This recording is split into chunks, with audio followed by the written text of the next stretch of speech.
the wall you couldn't cross without a pass. Imagine standing at the edge of the greatest city in the ancient world, able to glimpse its marble temples and crowded markets, but knowing you could not set foot inside without a piece of parchment in your hand. In Imperial Rome, the boundary between the city and everything beyond it was not just a matter of walls and gates. It was a boundary enforced by law, custom, and fear. The Roman state, which prided itself on law and order, did not trust outsiders to cross freely. If you were a foreigner, you were suspect by default, and permission to enter was neither assumed nor easily granted. This was not a minor inconvenience. It was a policy that defined the rhythms of daily life for traders, envoys, migrants, and anyone who lived beyond the city's core. In the late Republic and early Empire, the gates of Rome were more than architectural showpieces. They were checkpoints. Soldiers or guards inspected travelers who approached the gates, demanding proof that they had a legitimate reason to be there. If you failed to produce the right authorization, you could be turned away on the spot or arrested for violating the sanctity of the herbs. The legal framework for this restriction was complex but consistent. Roman law maintained an almost obsessive distinction between citizens and non-citizens. A citizen of Rome carried not just rights, but privileges that extended even to their movement across city thresholds. Foreigners, sometimes called peregrini, had no such guarantees. The civitas, the legal status of citizenship, was a prized possession, and access to the city was part of that privilege. For certain classes of visitors, entry passes were routine. Envoys from allied kingdoms might be granted a tessera hospitalis, a small tablet or token that proved their status as guests of the Senate. Traders could apply for permits that allowed them to conduct business within the city walls for a specified time. But these permissions were not permanent. They expired.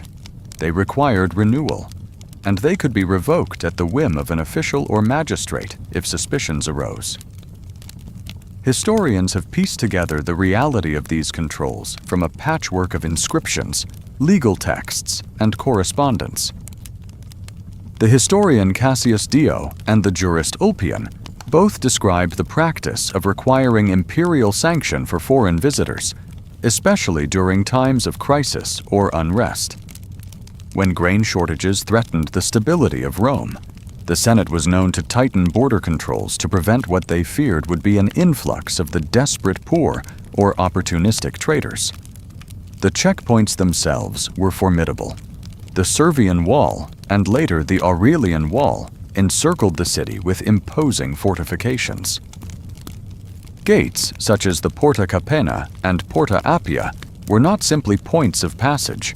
They were offices of state power. Scribes recorded the names of those who entered and left, noting their origins and their business. For officials tasked with maintaining the city's dignity and security, this record-keeping was essential.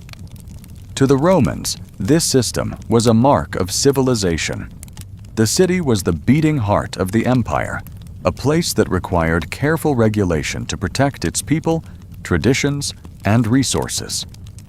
But to those who waited nervously at the gates, it must have felt like a silent judgment, a test you could fail without ever understanding why. Consider the position of a merchant who had traveled weeks across the Mediterranean with goods from Syria or Alexandria. After braving storms, bandits, and endless miles of road, he would arrive at the gates only to be told that his paperwork was insufficient.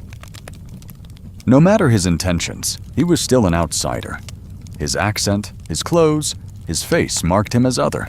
For many foreigners, the only solution was to find a patron, a Roman citizen willing to vouch for them.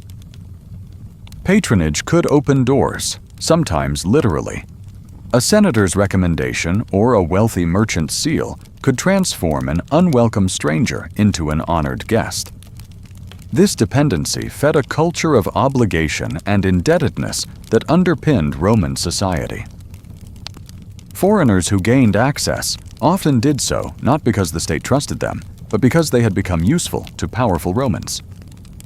Some of the most evocative evidence of these restrictions appears in the form of edicts posted at the gates.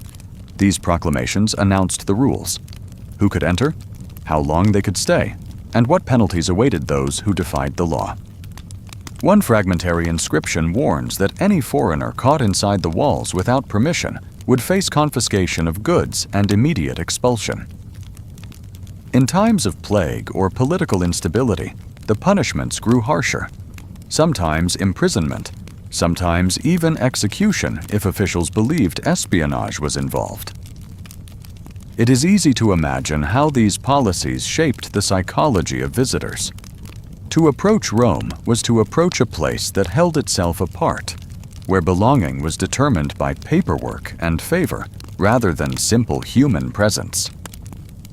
Even within the empire's vast borders, the city itself remained protected by invisible barriers, as rigid as the stones of the Aurelian Wall. Over time, as citizenship became more widely granted, especially after the Constitutio Antoniniana in the 3rd century, some of these controls relaxed. But the idea that Rome was a space apart never fully disappeared. The city was the nerve center of power, wealth, and culture. To enter it without the state's blessing was to cross a line both literal and symbolic. When you stand today before the remnants of Rome's ancient gates, worn by centuries of sun and rain, you are seeing more than monumental architecture. You are seeing the thresholds that defined who belonged and who did not. You are standing where countless travelers once waited, papers clutched in trembling hands, wondering if they would be allowed to pass. In the silence of those old stones lies the memory of a world obsessed with order and status.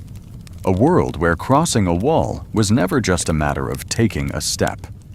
It was an act that had to be justified, documented, and approved by the most powerful bureaucracy the ancient world had ever known. And in that bureaucracy's gaze, no one entered Rome unexamined. The market gate. That closed at sundown, in the heart of the ancient Greek city, the marketplace was more than a place of trade. It was the living center of civic identity, a space where citizens gathered to buy grain and olives, to exchange news and argument, to offer sacrifices at small shrines tucked between stalls. The agora, as it was called, was the stage upon which the drama of daily life unfolded. Yet when the sun dipped behind the rooftops and shadows began to merge in the colonnades, everything changed. At sundown, the marketplace transformed from the bustling heart of the city into a forbidden zone. Heavy gates, sometimes bronze-clad, sometimes iron-bound timber, were drawn shut with a finality that echoed across the paving stones. This was no symbolic gesture. To be caught inside after the appointed hour was to violate the sacred order that defined the Greek polis. Vendors who had spent the day hawking figs or amphorae of oil scrambled to gather their goods, lest any be left behind as evidence of lingering. Stall boards were folded, counters locked, balances and scales hurriedly packed away. There was urgency in these rituals. Once the gatekeeper began his rounds, no pleading or bribery could guarantee safe passage out. The penalty for trespassing in the agora after dark was steep. Fines that could ruin a small merchant, imprisonment in the city jail, or public shaming in the records of the magistrate. To modernize, it might seem excessive. Why close the marketplace at all? But to the Greeks, the agora was a space with almost sacred dimensions. In daylight, it belonged to commerce and civic discourse. But in darkness, it belonged to the city's gods, to quiet, and to order. Allowing trade to spill into the night was believed to invite chaos, to blur the line between civic duty and personal greed. At the closing hour, city officials known as agoranomoi would walk the perimeter, ensuring no one had hidden beneath tables or lingered behind columns. The scraping of their staffs on the stones announced their approach, and any vendor still within earshot would hurry to the gate, hoping to escape before the final bar slid into place. Chroniclers record more than one desperate figure caught halfway through the gate, pleading that they had simply lost track of the hour. But the rules were inflexible. The market was to be emptied, purified by stillness, prepared for the next sunrise. The fear of being fined or jailed was not merely bureaucratic intimidation. For small traders, a single infraction could be financially catastrophic. A farmer who came into town to sell produce might spend his profits paying the penalty for his lateness. A foreign merchant could lose his right to a stall altogether. And yet, the closing of the gates was accepted by nearly everyone. It was woven into the unspoken understanding of what kept a city from dissolving into disorder. The ritual closure also carried symbolic weight. The marketplace was associated with the sun itself, the daily witness to honest exchange and civic accountability. As darkness fell, that witness was withdrawn. What happened in the shadows was suspect, a potential threat to the integrity of the polis. In an age when street lighting was sparse or non-existent, darkness carried an almost supernatural menace. Sometimes the closed gates served other purposes. During times of plague or civil unrest, they became a form of quarantine, preventing gatherings that might spread disease or sedition. Officials could lock down the heart of the city within minutes, isolating trouble before it could take root. In this way, the marketplace gate was not merely a physical barrier, but an instrument of civic control. Even the architecture of the agora reflected these priorities. The entrances were narrow enough to be easily defended or closed, the walls high enough to prevent climbing. Sentries were posted to ensure no one tampered with the locks or attempted to slip inside under cover of darkness. Yet, for all its sternness, this custom also reveals something essential about the Greek sense of order. They believed that public life required boundaries, times and spaces that were open to everyone, and times when even the busiest forum must fall silent. The nightly closing of the market was a declaration that civic life had a rhythm, that commerce must yield to contemplation, that a city must sleep as well as speak. In the morning, when the gates creaked open again, the agora resumed its familiar chorus. The cries of vendors, the debates of philosophers, the laughter of children trailing after their mothers. But each evening, as the shadows lengthened and the last merchant slipped away, the city reaffirmed an ancient truth, that the measure of a society was not only in how it traded and argued, but in how it honored the quiet intervals in between, the street reserved only for nobles. Imagine a city so meticulously ordered that even the streets themselves were a declaration of hierarchy. Imperial China was not merely a realm of palaces and porcelain. It was a society in which every surface, every gate, every path radiated the power of the emperor and the supremacy of the ruling elite. Among the most striking examples of this architecture of authority were the avenues reserved exclusively for nobles. These streets were not only paved more finely and maintained more carefully, they were imbued with the symbolism of divine favor. To walk upon them without permission was to trespass against an entire civilization's moral order, and that was a crime punishable by flogging, exile, or death. In Beijing, the capital city, the most sacred of these roads led to the Forbidden City itself. Known variously as the Imperial Way or the Vermilion Path, it was the ceremonial artery upon which emperors processed to perform rituals that bound heaven and earth. Even the slightest mark on its surface was considered a stain on the dignity of the Son of Heaven. The Imperial Way was flanked by imposing gates and guarded day and night by soldiers trained to enforce the edicts of the court without hesitation. Commoners, merchants, laborers, peasants were prohibited from setting foot upon its stones. If a man dared to cross it, even by accident, he could be seized, beaten, and imprisoned. Records from the Ming and Qing dynasties are filled with proclamations specifying these prohibitions. One edict declared that the central avenue leading from the Meridian Gate through the great courtyards was to remain unsullied by the dust of common feet. Officials posted placards warning that any transgressor would be punished severely as an offender against the throne. For many ordinary people, the street was less a road than a symbol, a visible reminder that the emperor was not merely a ruler, but a sacred presence, too exalted for mortals to approach casually. This attitude extended far beyond Beijing. Provincial capitals maintained their own reserved streets, especially near Yamen, the government offices where magistrates dispense justice on behalf of the emperor. In cities like Nanjing or Suzhou, local regulations prohibited carts, donkeys, and any unworthy feet from passing over the main avenues during official processions.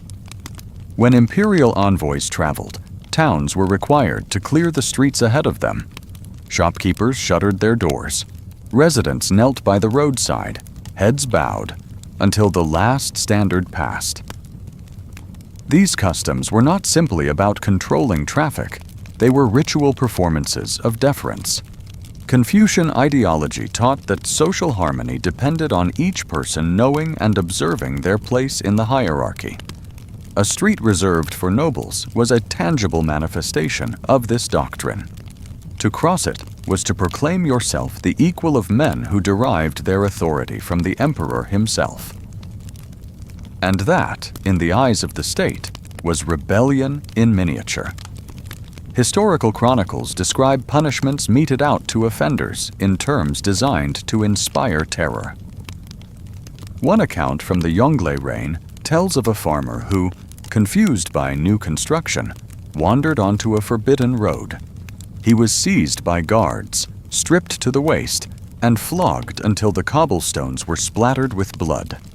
His neighbors were summoned to witness the sentence so they might carry the warning home. Another report recounts that during a drought, when rumors spread that stepping onto the noble street would bring rain, desperate villagers were caught deliberately trespassing.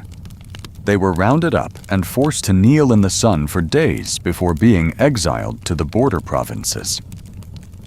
Even in moments of disaster, fires, floods, rebellions, the sanctity of these avenues was zealously defended.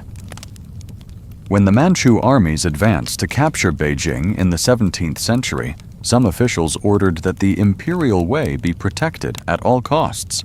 They believed that allowing enemy soldiers to trample it would dishonor the dynasty as much as losing the city itself. But alongside these harsh measures, there were layers of more subtle control. The streets themselves were engineered to inspire awe. Some were surfaced with special paving stones, polished slabs of white marble, or baked bricks of imperial yellow. They were swept daily, sometimes hourly, so that no footprint marred their perfection. Drainage channels carried away the dust. Stone balustrades and monumental gates defined the borders. For an illiterate peasant entering the city for the first time, the message was unmistakable. This was not a place for you. Yet as much as these avenues symbolized exclusion, they also inspired fascination. Poets wrote verses praising their beauty. Artists painted them from a distance, imagining how it must feel to walk unchallenged upon their length. And in whispered tales, people dreamed of what lay beyond the great gates, of jeweled palanquins, officials in embroidered robes, the emperor's own footsteps echoing on stones no commoner would ever touch. Over time, as dynasties fell and new regimes arose, some of these streets were opened to broader use. By the late Qing dynasty, economic and military pressures forced reforms that loosened old restrictions. But the memory of forbidden roads lingered. Even today, remnants of this ancient geography survive in Beijing's ceremonial routes. Tourists tread paths that once bore only the weight of emperors and their retinues, often unaware of the countless lives that were broken to preserve their sanctity. When you hear that in imperial China, There were streets reserved only for nobles. Understand that this was more than an expression of privilege. It was an entire system of belief etched into stone, a system that declared some lives high and sacred, and others so low they could be crushed for daring to rise above their station. In that rigid world, a single misstep across a threshold could cost you everything. And the punishment was not only meant to correct your body, but to remind everyone watching that the order of the universe began, quite literally, under the emperor's feet, the sacred road that only priests could walk. Imagine an ancient city rising from the shores of a great lake, its temples crowned in gold and obsidian, its avenues lined with markets teeming with merchants, farmers, and warriors. This was Tenochtitlan, the heart of the Aztec Empire, a place where every stone carried sacred significance and every path was watched by the gods. Among the countless roads that crisscrossed this metropolis, there were some that ordinary people dared not set foot upon. These were the sacred roads, narrow, elevated causeways polished smooth by generations of priests whose feet were the only ones permitted to touch them. To understand why a road could be so charged with sanctity, you must first understand the Aztec worldview. The empire was not merely a political entity. It was the living axis between heaven and the underworld. Every ritual, every ceremony, every movement of the priesthood was believed to sustain the delicate balance that kept the sun rising and the rains falling. The priestly class was not simply respected. They were the chosen intermediaries between humankind and the divine. These sacred roads, sometimes called Tlacopan, were reserved exclusively for the processions that carried offerings and omens to the great temples. When the priests walked them, they were thought to be retracing the footsteps of the gods themselves. In some districts, the roads were laid with white limestone, a luminous surface that glowed under torchlight, creating the illusion of a path cut through darkness. On certain festival days, the roads were strewn with petals or dusted with powdered chalk, so that every footstep left a mark that could be read like a text, proof that the sacred journey had been completed. Laymen, no matter their rank or wealth, were forbidden to use these roads. To do so was not merely an offense against the state, it was sacrilege. The punishment could be severe. Chroniclers recount that a commoner caught walking a sacred path could be publicly beaten, enslaved, or, in extreme cases, sacrificed. The severity of the penalty was a reflection of how profoundly the Aztecs believed in the power of ritual space. When a road was consecrated, it became a conduit between worlds. To sully it with unworthy feet was to risk unraveling the fragile harmony that bound the cosmos together. Imagine for a moment what it felt like to walk the markets of Tenochtitlan. Everywhere, life pulsed with color and noise, vendors hawking cacao, artisans carving jade. But then you would come upon one of these roads, gleaming pale and silent. No one would cross it. Even the most hardened warrior would avert his eyes. To step onto it was to declare yourself equal to the priests, an act so arrogant it bordered on blasphemy. These roads were also stages for some of the most important ceremonies of Aztec religion.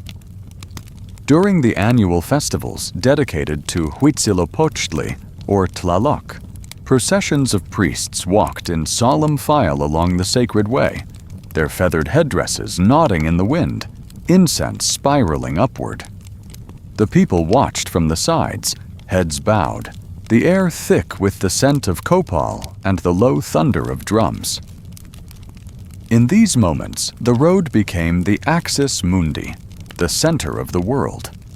Every eye was fixed on the procession, for it was believed that the gods themselves were watching. The restriction was so absolute that even messengers carrying royal decrees had to step off the road if a priestly procession approached. In the codices, those painted books of Aztec history, you can see images of priests walking these white causeways, their footprints depicted as tiny glyphs, marking each step as an act of devotion. The glyphs were more than illustration. They were a record, a proof that the sacred order had been maintained. Foreign observers who arrived in the early years of Spanish contact were often bewildered by this practice. Bernal Diaz del Castillo, who chronicled the conquest of Mexico, wrote of how carefully the Aztecs maintained the separation between sacred and common space.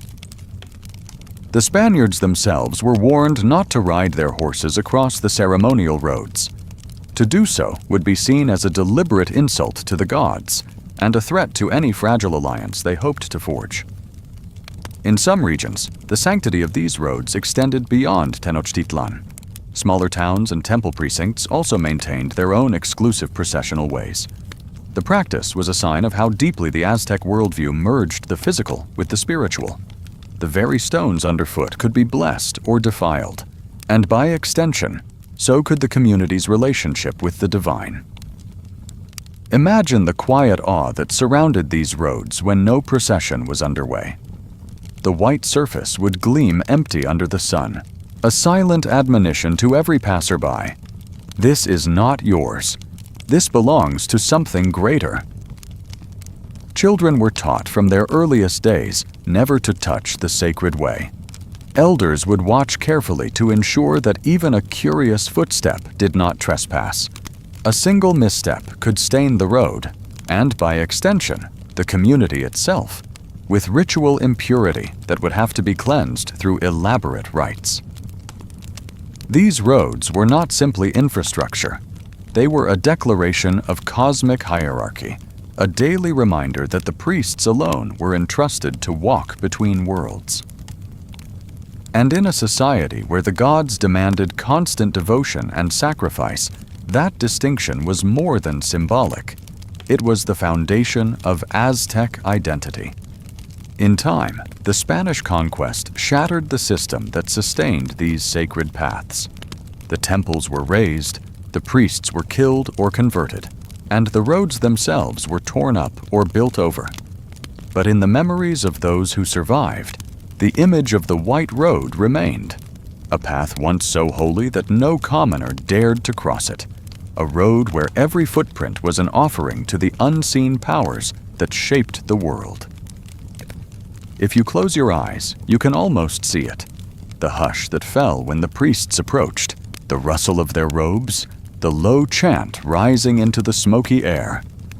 And you can feel the weight of that ancient conviction that some places were so sacred, so charged with divine power, that to walk them without permission was to court disaster itself. The shadow line that marked Untouchables' space. In the crowded lanes of early Indian cities, amid the noise of markets and the chants drifting from temple courtyards, there was a line, sometimes visible, sometimes imagined, that separated human beings into those whose presence was accepted and those whose very shadows were considered a stain. This line was not marked by fences or gates alone. It was enforced by centuries of custom, law, and belief that decreed some people's touch, breath, and even their silhouette to be polluting. For those born into the castes labeled untouchable, daily life was a sequence of careful maneuvers to avoid crossing this invisible boundary. In ancient and medieval India, the caste system was not merely a hierarchy of occupations, but an elaborate moral order. At the top were Brahmins, the custodians of ritual purity, whose proximity to the divine was thought to depend on their own unblemished state. Beneath them, the other Varnas performed trades and services deemed respectable, each with its own strict codes. And below all of these stood those whose work, leather tanning, waste removal, manual scavenging, was declared so defiling that it contaminated any space they entered. Among the many prohibitions governing their lives, perhaps the most haunting was the notion that even an untouchable's shadow could desecrate a place reserved for higher castes. In temple towns across southern India, there were designated pathways for the lower castes. At certain hours of day, they were forbidden to come near temple walls, because the slanting sun might cast their silhouettes across sacred thresholds. A single footstep, a single shadow crossing that invisible line, was grounds for punishment. Travelers from other parts of the world were often shocked to learn how meticulously this boundary was policed. European chroniclers in the colonial era recorded witnessing processions where lower caste villagers had to walk with their eyes lowered and bodies bent, sometimes ringing a bell or calling out a warning so that higher caste passers-by could avoid them. In some regions, the Untouchables had to wear a pot hung from their neck to collect their saliva, lest it fall on the ground and pollute it. But the anxiety over the shadow line was perhaps the most surreal manifestation of all. It meant that defilement could happen without touch or speech, only by the trace of one's body on a sunlit wall. The consequences of crossing this line were severe. At the mildest, a Brahmin or merchant who felt himself polluted would rush to perform ritual baths and recitations to cleanse the impurity.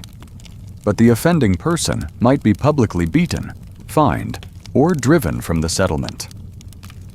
Village councils convened to decide how to re-sanctify the space. Sometimes, elaborate rites were performed to erase the shadow pollution, involving costly offerings to temple deities. And so, the line became more than a symbol. It was a weapon of social control. But this line was never purely about religion. It was also about enforcing power. For dominant castes, maintaining the purity of space was a way to reinforce the legitimacy of their privilege. To insist that a man's shadow could ruin a sacred place was to insist that his existence itself was a threat. Over generations, this belief burrowed so deep that even the oppressed came to dread the consequences of accidentally crossing the line. Children were taught from infancy to step carefully, to look to the angle of the sun before passing near a temple wall. In some towns, the rule extended beyond temples. Wells, grain markets, and communal paths were segregated by invisible boundaries. A woman drawing water had to wait until no higher caste families were nearby, for fear her presence would taint the well. A potter carrying clay to the kiln had to schedule his deliveries before dawn. And always, there was the vigilance over shadows, especially during festivals and high noon, when the sun was strongest and the risk of crossing the line greatest.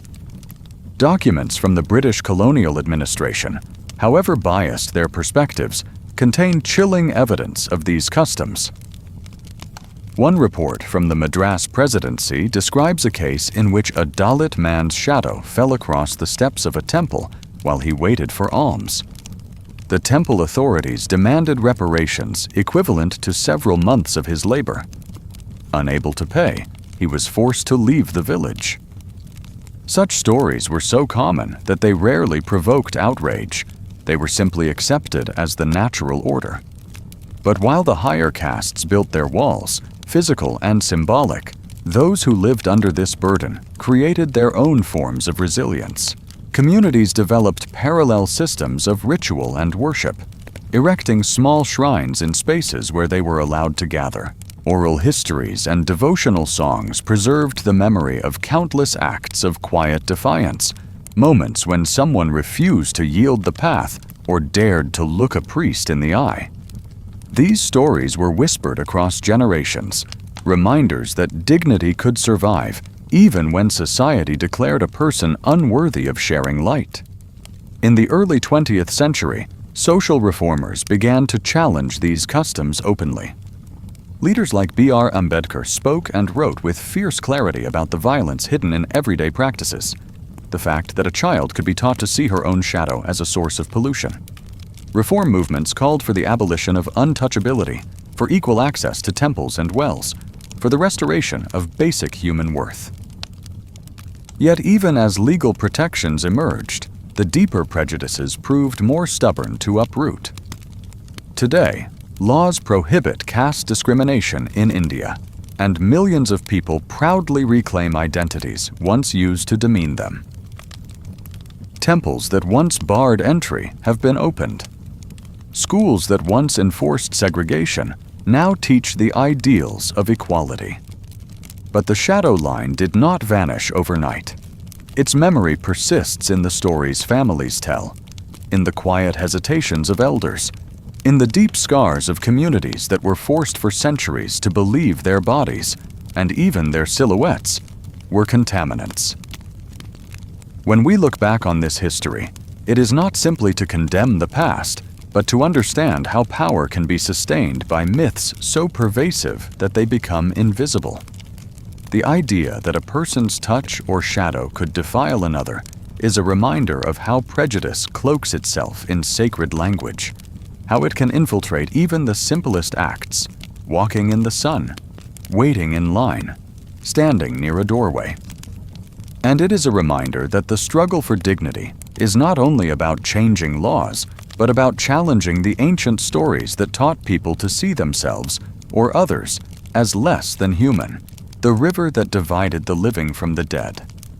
Imagine a river so central to a civilization that it became more than a lifeline of water and fertile silt. It became a spiritual threshold, one bank reserved for bustling daily life and the other consecrated to the dead. In ancient Egyptian Thebes, this was not a poetic metaphor, but a concrete division. On the eastern bank of the Nile, the living built their homes, markets, and temples, while across the water, the western bank belonged entirely to the departed. This landscape was more than practical urban planning. It was the material expression of how the Egyptians saw life and death intertwined, yet forever separated by the river's slow current. Thebes, modern-day Luxor, rose to prominence during the Middle and New Kingdoms, eventually becoming the heart of Egypt's religious and political power. On the east side stood Karnak and Luxor temples, their columns and sanctuaries alive with ritual processions, scribes recording offerings, and the daily rhythms of a thriving city. The sun itself seemed to rise for the east. It was the place of beginnings, growth, and renewal. But when the sun sank toward the horizon, it traveled west, the direction of its death and nightly journey through the underworld. This cosmic movement shaped how Egyptians arranged their world. The Western Bank was the land of endings, the place where tombs were hewn into cliffs and mortuary temples rose from the sand. To cross the river was to cross a symbolic frontier, entering the landscape of eternity. The most vivid testimony to this division remains in the Valley of the Kings, hidden in the Theban hills. There, pharaohs carved elaborate tombs into rock faces, filling them with paintings that mapped the journey through Duat, the underworld. Even lesser officials were buried on the West Bank, their modest chapels facing east so that their spirits could watch the dawn each day. The Nile was thus not only a geographical boundary, it was the membrane between two realities, dividing the transient from the eternal. Funerary rituals in Thebes often began on the east bank, with the mummified body of the deceased prepared in a house of embalming called the wabet. Priests recited protective spells, while artisans packed the body with natron to draw out decay. Family members waited, sometimes for 70 days, until the body was ready to make its final crossing. When the time came, the coffin was placed on a boat that glided slowly across the river. This voyage was both literal and symbolic. The Egyptians believed the soul had to be ferried into the realm of the dead, much as Ra traveled by boat through the night sky. As the funeral barge approached the western bank, mourners sang hymns and recited laments, voices drifting over the water that separated them from the next world. This passage was not merely for royalty. Even humble citizens observed the same directional principles when they could. While they could not afford tombs on the scale of the Valley of the Kings, they still chose burial plots on the western bank whenever possible. In doing so, they anchored their afterlife to the same cosmic logic that governed their pharaohs. The living seldom lingered long on the western shore. Workers who carved and decorated the tombs at Deir el-Medina lived in a walled village on the edge of the necropolis, venturing out each day to labor in the hidden chambers of the dead. But when their work was done, they returned across the river to rejoin the world of sunlight, families, and the business of survival. This daily movement between banks etched the symbolism into every Egyptian's consciousness. The Nile was more than a resource. It was the spine of a civilization that placed life on one shore and death on the other, a geography that mirrored their understanding of existence itself. In inscriptions, the Egyptians described the West Bank with words that mingled beauty and dread: the beautiful West, the horizon, the field of reeds. It was a place of promise, where a righteous soul could live in endless abundance. But it was also a place from which no one returned. To be laid to rest there meant you had crossed beyond the reach of the living. Yet, paradoxically, the Egyptians did not consider this a final severing of ties. Tombs were built with chapels for offerings, and families maintained them for generations. They believed the dead remained aware of the world they had left behind, dependent on the living for food, prayers, and remembrance. The boundary of the Nile could be crossed by ritual, if not by flesh. When you stand today in Thebes and gaze across the river at the cliffs riddled with tomb entrances, you can feel how stark the division must have seemed. One side noisy with life, markets, temples, and laughter. The other side silent, except for the wind and the measured steps of priests tending to the dead. That contrast is part of why Thebes still feels charged with meaning thousands of years later. To the Egyptians, this arrangement was the natural order of things. They did not fear death as an annihilation, but as a transition requiring strict observance of cosmic laws. To bury someone on the wrong bank, to confuse the geography of the soul's journey, was to risk an eternity of disorientation. The river's dividing line was as absolute as it was sacred. For centuries, every pharaoh's funeral would reaffirm the same truth: that to rule in life was only half the task. To be properly installed in death was the other. The river crossing marked the moment when ambition, power, and mortal cares were set aside. What remained was the soul's passage into a landscape of mystery.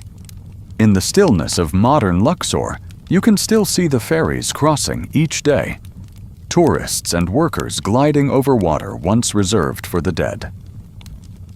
But the symbolism lingers. The Nile does not simply cut through the land, it cuts through time, reminding us of a civilization that measured existence in journeys from east to west, life to death, and memory to eternity. When you imagine those boats drifting toward the western bank, laden with painted coffins and mourners whispering prayers, you glimpse a world where geography was faith made visible, and where a river was the last threshold every soul was destined to cross, the gate that meant you were officially a citizen. In ancient Rome, a city that seemed to grow without limit, there was an invisible line more powerful than any wall. It was called the Pomerium, a sacred boundary traced not in stone, but in memory, ritual, and fear. To cross it was to step from one identity into another, from the rough world of soldiers and conquest into the ordered realm of civic life. Though you would see no towering gate, no iron bars drawn shut, every Roman knew precisely where the Pomerium lay. It was a line that defined who belonged, who ruled, and who had the right to call themselves a citizen in the fullest sense. The origin of the Pomerium reached back to Rome's mythic beginnings. Legend claimed it was Romulus himself who first plowed a furrow around the infant settlement on the Palatine Hill, marking off the sacred precinct from the wilderness beyond. This furrow was no mere practical marker. It was a declaration that inside lay the heart of Rome, res publica, the public thing, and outside lay everything else.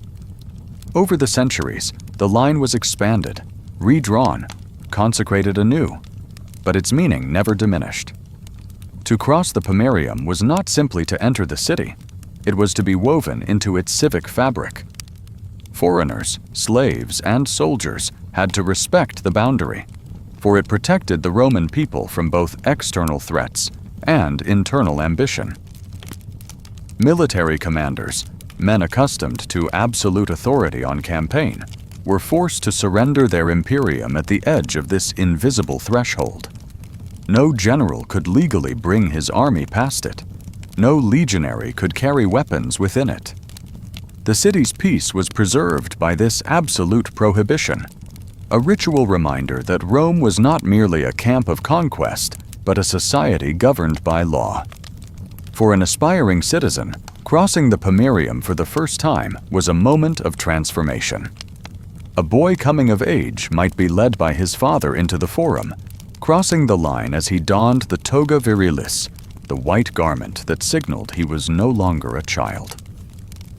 A magistrate newly elected would cross the Pomerium to take office, his authority derived not from soldiers, but from the will of the people. Even triumphant generals returning from war could not cross armed. Their legions would camp beyond the boundary while the commander entered alone, stripped of weapons, to petition the Senate for a triumph. This requirement was more than a legal technicality. It was a safeguard against tyranny. Roman history was filled with cautionary tales of ambitious men who blurred the line between military and civic power. The ritual surrender at the Pomerium was an acknowledgement that no matter how mighty a general became, he was subject to the laws of Rome. Yet the Pomerium was also a boundary of belief. It was considered a sacred space, protected by religious prohibitions.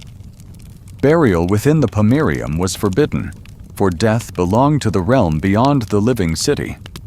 Temples could not be dedicated to certain foreign gods inside it. Even the augurs, priests who interpreted the will of the gods, used the Pomerium as a reference line when taking auspices. The health of the state itself was thought to depend on respecting this invisible cordon. Citizens, too, felt the weight of its symbolism. To stand within the Pomerium was to be under the protection of Roman law and Roman gods. It was here that assemblies met to vote, that magistrates presided over courts, that triumphal arches rose to commemorate victories won elsewhere. Inside the line, you were more than a subject of the empire. You were a participant in its governance. The boundary was even marked with stone cipi, small pillars inscribed with declarations of the Pomerium's sanctity. Though unassuming to the eye, these markers were reminders that what lay within was set apart, inviolate. And yet, for all its solemnity, the Pomerium was a human creation. In times of crisis, it was tested. When Sulla marched his armies across it, when Caesar crossed the Rubicon and advanced on Rome itself, the sanctity of the boundary cracked. These moments of transgression were not simply military coups. They were ruptures in the idea of Rome, a violation of the contract that the Pomerium represented between power and restraint. But in quieter times, the line retained its authority. A man crossing the Pomerium unarmed did so, knowing he was submitting to something larger than himself. The city was not merely an expanse of buildings, but a sacred covenant.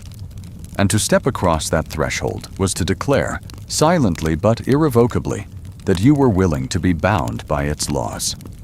When you picture Rome at its height, it is tempting to focus on the colossal forums, the imperial palaces, the triumphal processions. But all of that grandeur rested upon something invisible, the conviction that the Pomerium mattered, that civilization itself began and ended at a line no army dared to cross in defiance. It was not walls that made Rome endure, but the shared belief in the boundaries that defined who they were, the city line. That criminals could not re-enter. Imagine living in a world where your entire existence could be defined by a single invisible line. In the city-states of ancient Greece, exile was not simply a punishment. It was a ritualized erasure. To cross the city's boundary after you had been cast out was to defy the community itself, a transgression that could only be answered with death. This was not merely an abstract legal threat. It was an expression of the Greek conviction that the city, the polis, was a living organism. Once you were expelled, you were a contaminant. If you dared to return, you were not reclaiming your old life. You were violating the sanctity of an entire civic body. In Athens, the practice of exile was formalized through procedures like ostracism, in which citizens inscribed a man's name on a shard of pottery called an ostracon. If enough votes were cast against him, he was forced to leave the city for 10 years. But ostracism was only one form of banishment. Criminal exile was far harsher, because it carried the threat of immediate execution if you ever set foot inside the city walls again. Whether your offense was sacrilege, treason, or homicide, even unintentional homicide, the punishment was the same. You were declared anathema to the community. Your presence was so polluting that it could not be tolerated, no matter how much time had passed. The boundary itself was both practical and sacred. Every Greek city-state maintained official markers, stone pillars or carved stelae, defining the edge of civic territory.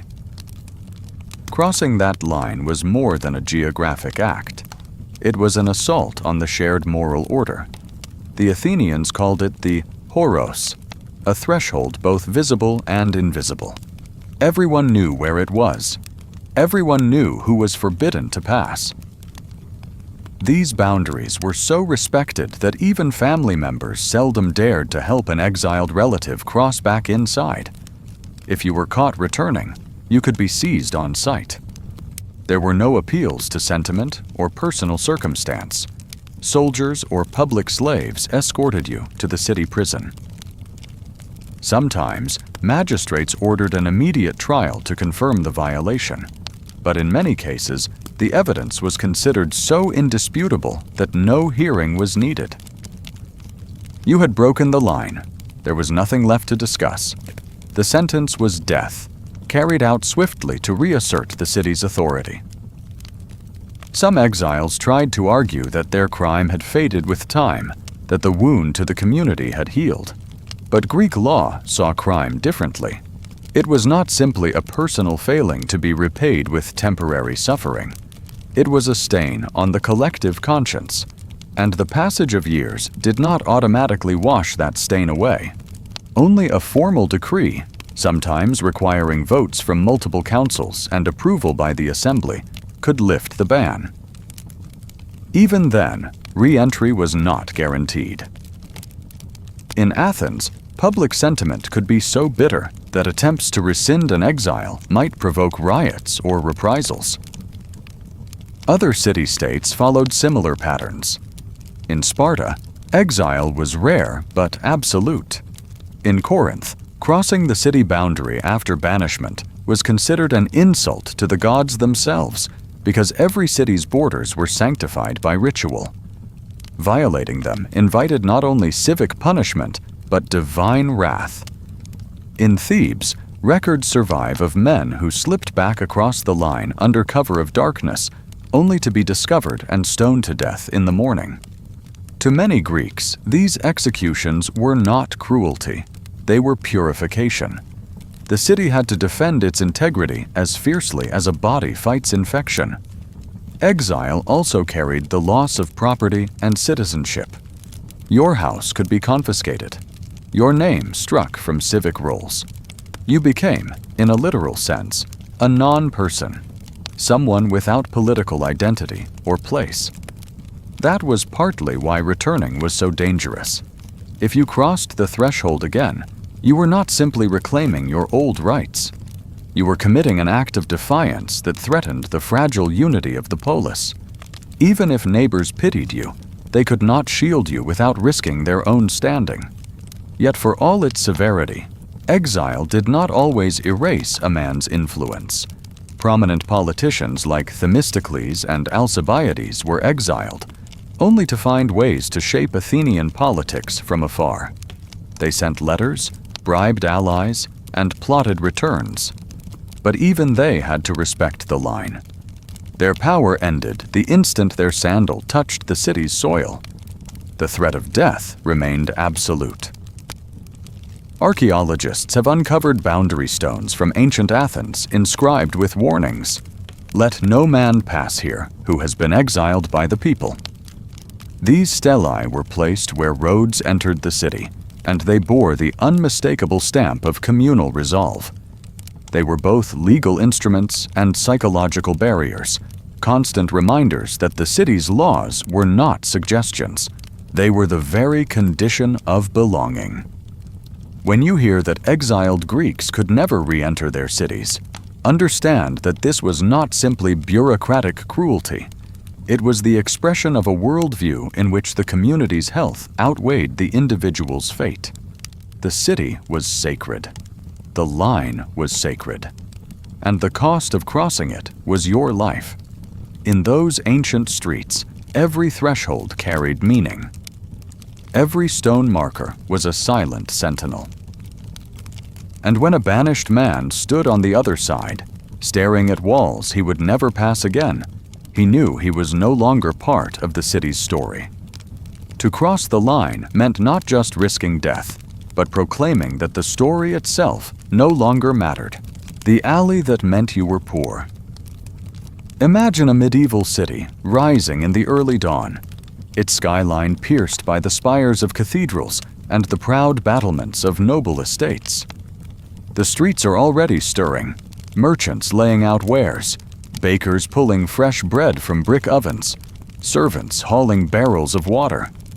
From a distance, the city looks unified, a single community encircled by protective walls. But when you step closer, you begin to see the truth. Every block, every alley, every doorway is a declaration of who belongs and who does not. Nowhere was this more evident than in the narrow, crooked lanes set aside, sometimes by law, for the poor. They were called by many names: alleys, closes, courts, wines. In the records of medieval London, Paris, and Florence, you find them noted in terse legal language, those common passages where the unpropertied were permitted to dwell. The idea that poverty should be out of sight was not merely a cultural prejudice. It was enshrined in ordinances, charters.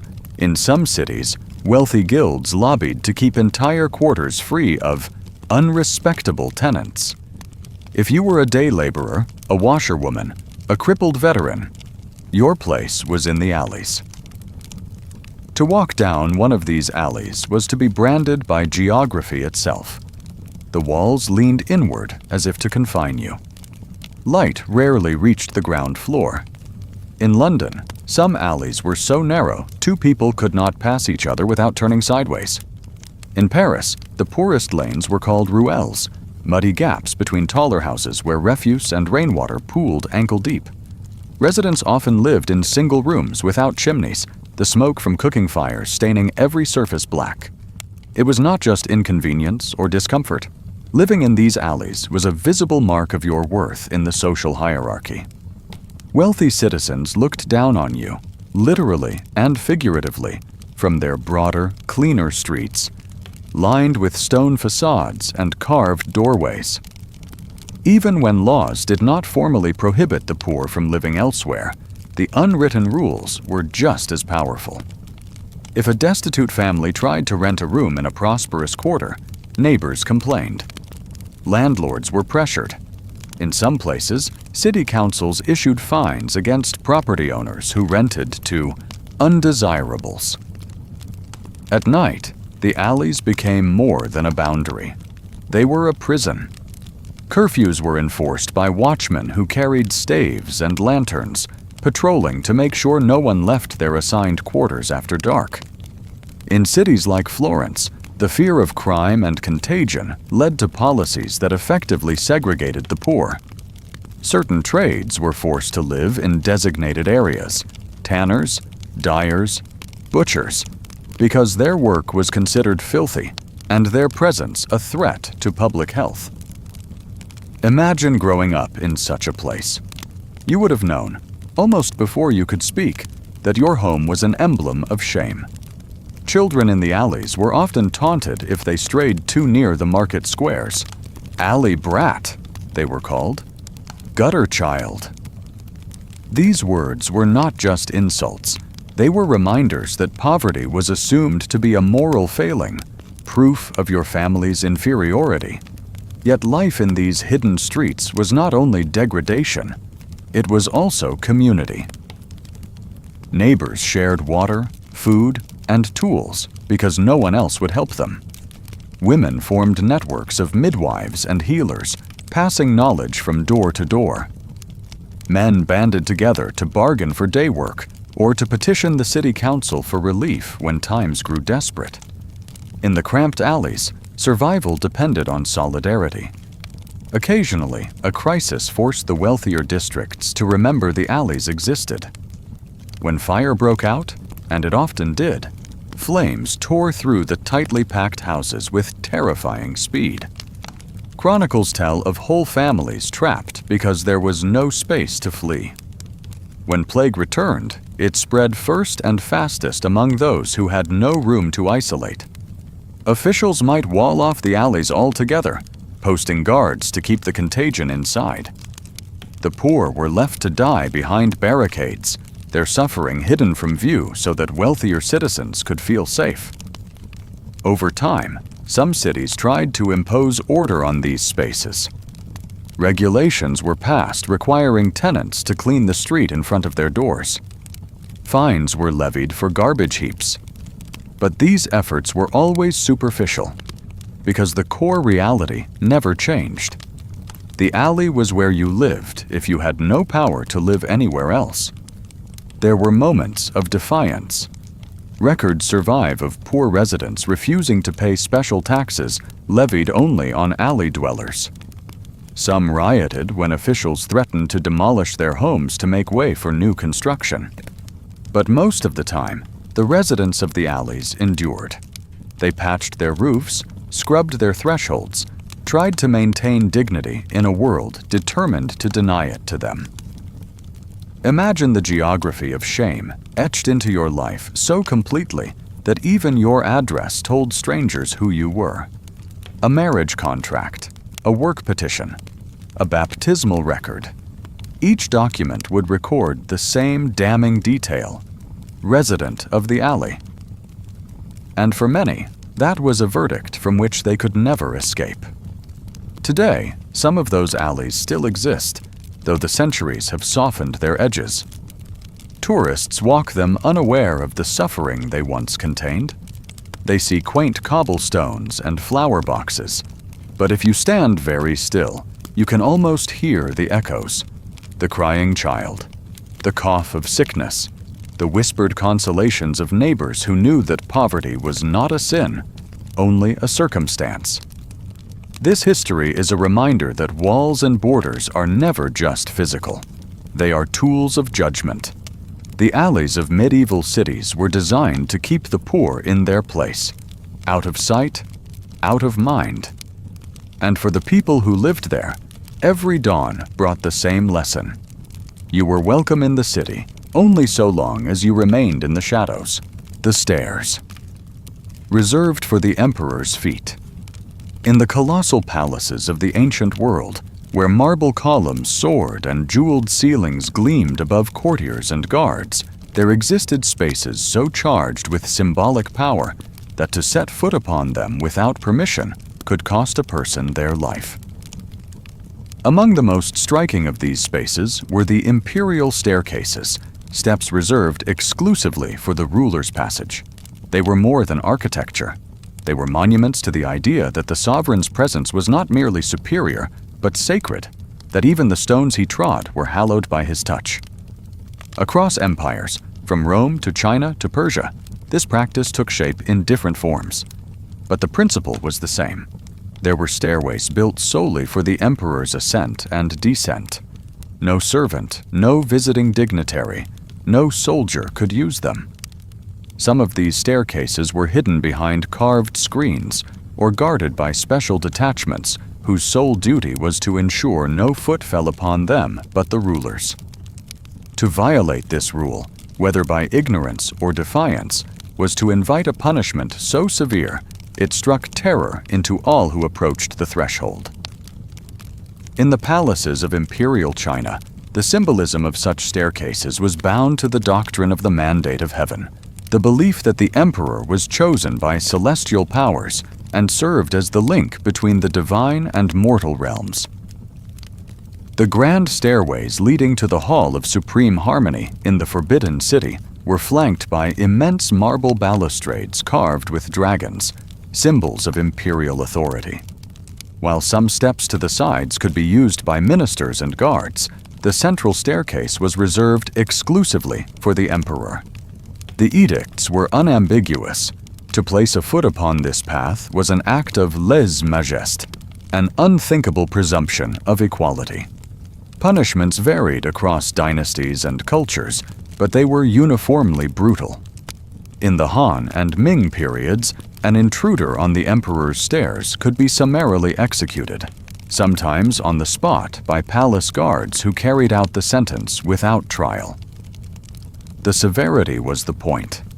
To trespass on the emperor's passage was to disturb the order of the cosmos itself, to challenge the emperor's unique role as mediator between heaven and earth.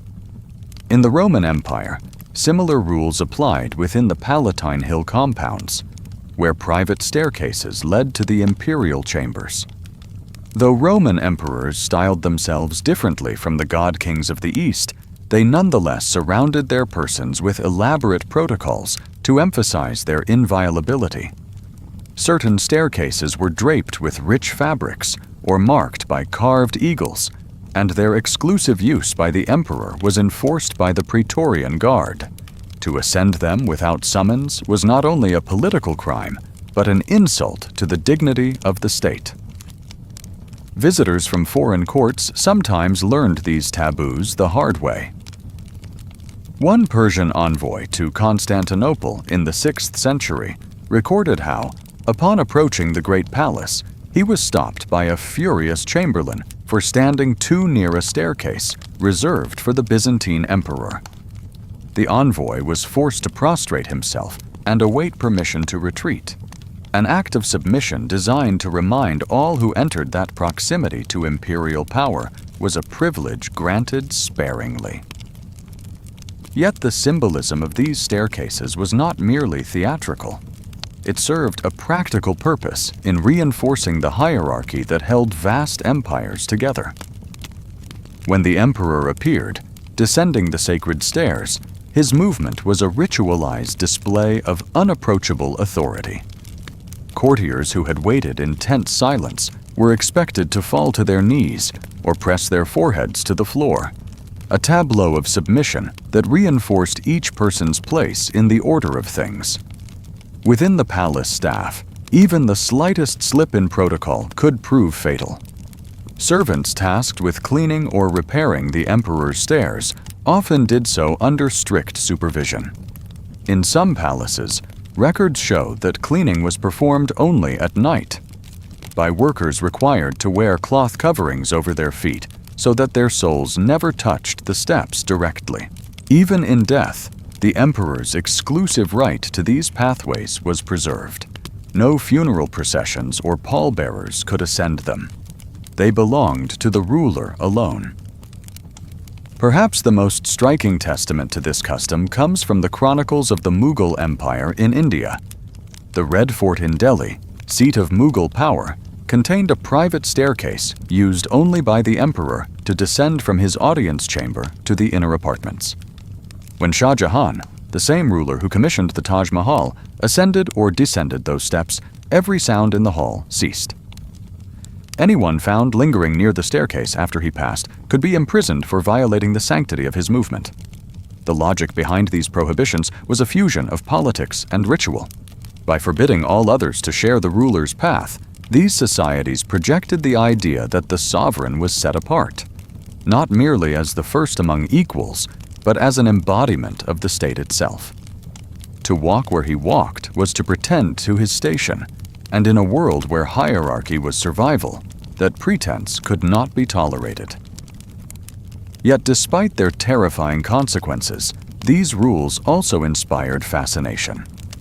Travelers and chroniclers marveled at the lengths to which empires went to preserve the illusion of the emperor's singularity. They described the hush that fell as a ruler's footstep echoed on the stones no commoner could cross. The staircase became a threshold between the human and the divine, a place where, for an instant, the sovereign was more than a man. Over time, as empires declined and republican ideals spread, these staircases lost much of their power. In some palaces, the steps that once cost lives became curiosities for tourists to admire. Guides would gesture to the worn marble and explain that centuries earlier, a single foot placed there could doom a man's family. But though the consequences faded, the impulse behind them did not entirely disappear. Even now, in some corridors of power, there are symbolic boundaries, doors that only the highest officials may open, passages reserved for the elite, echoes of a time when space itself was used to enforce the myth of absolute authority. In remembering these stories, we see how architecture can be a form of power, how stone and ritual can shape the destiny of nations. The emperor's staircase was never just a means of ascent. It was a declaration that above all others stood a single figure, whose steps no one dared to follow. The temple courtyard. You couldn't step into. Imagine standing at the threshold of a towering ziggurat, its sun-baked bricks gleaming in the heat, the air vibrating with chants and the scent of burning incense. You have traveled from your village with offerings, hoping to gain the gods' favor for your harvest or the health of your family. You approach the temple with a mix of awe and fear, because in ancient Mesopotamia, these temples were not places you could simply walk into. They were the very heart of divine power, spaces so restricted that crossing their invisible boundaries without permission could cost you your life. Mesopotamian temples were more than centers of worship. They were storehouses of wealth, seats of political influence, and symbols of cosmic order.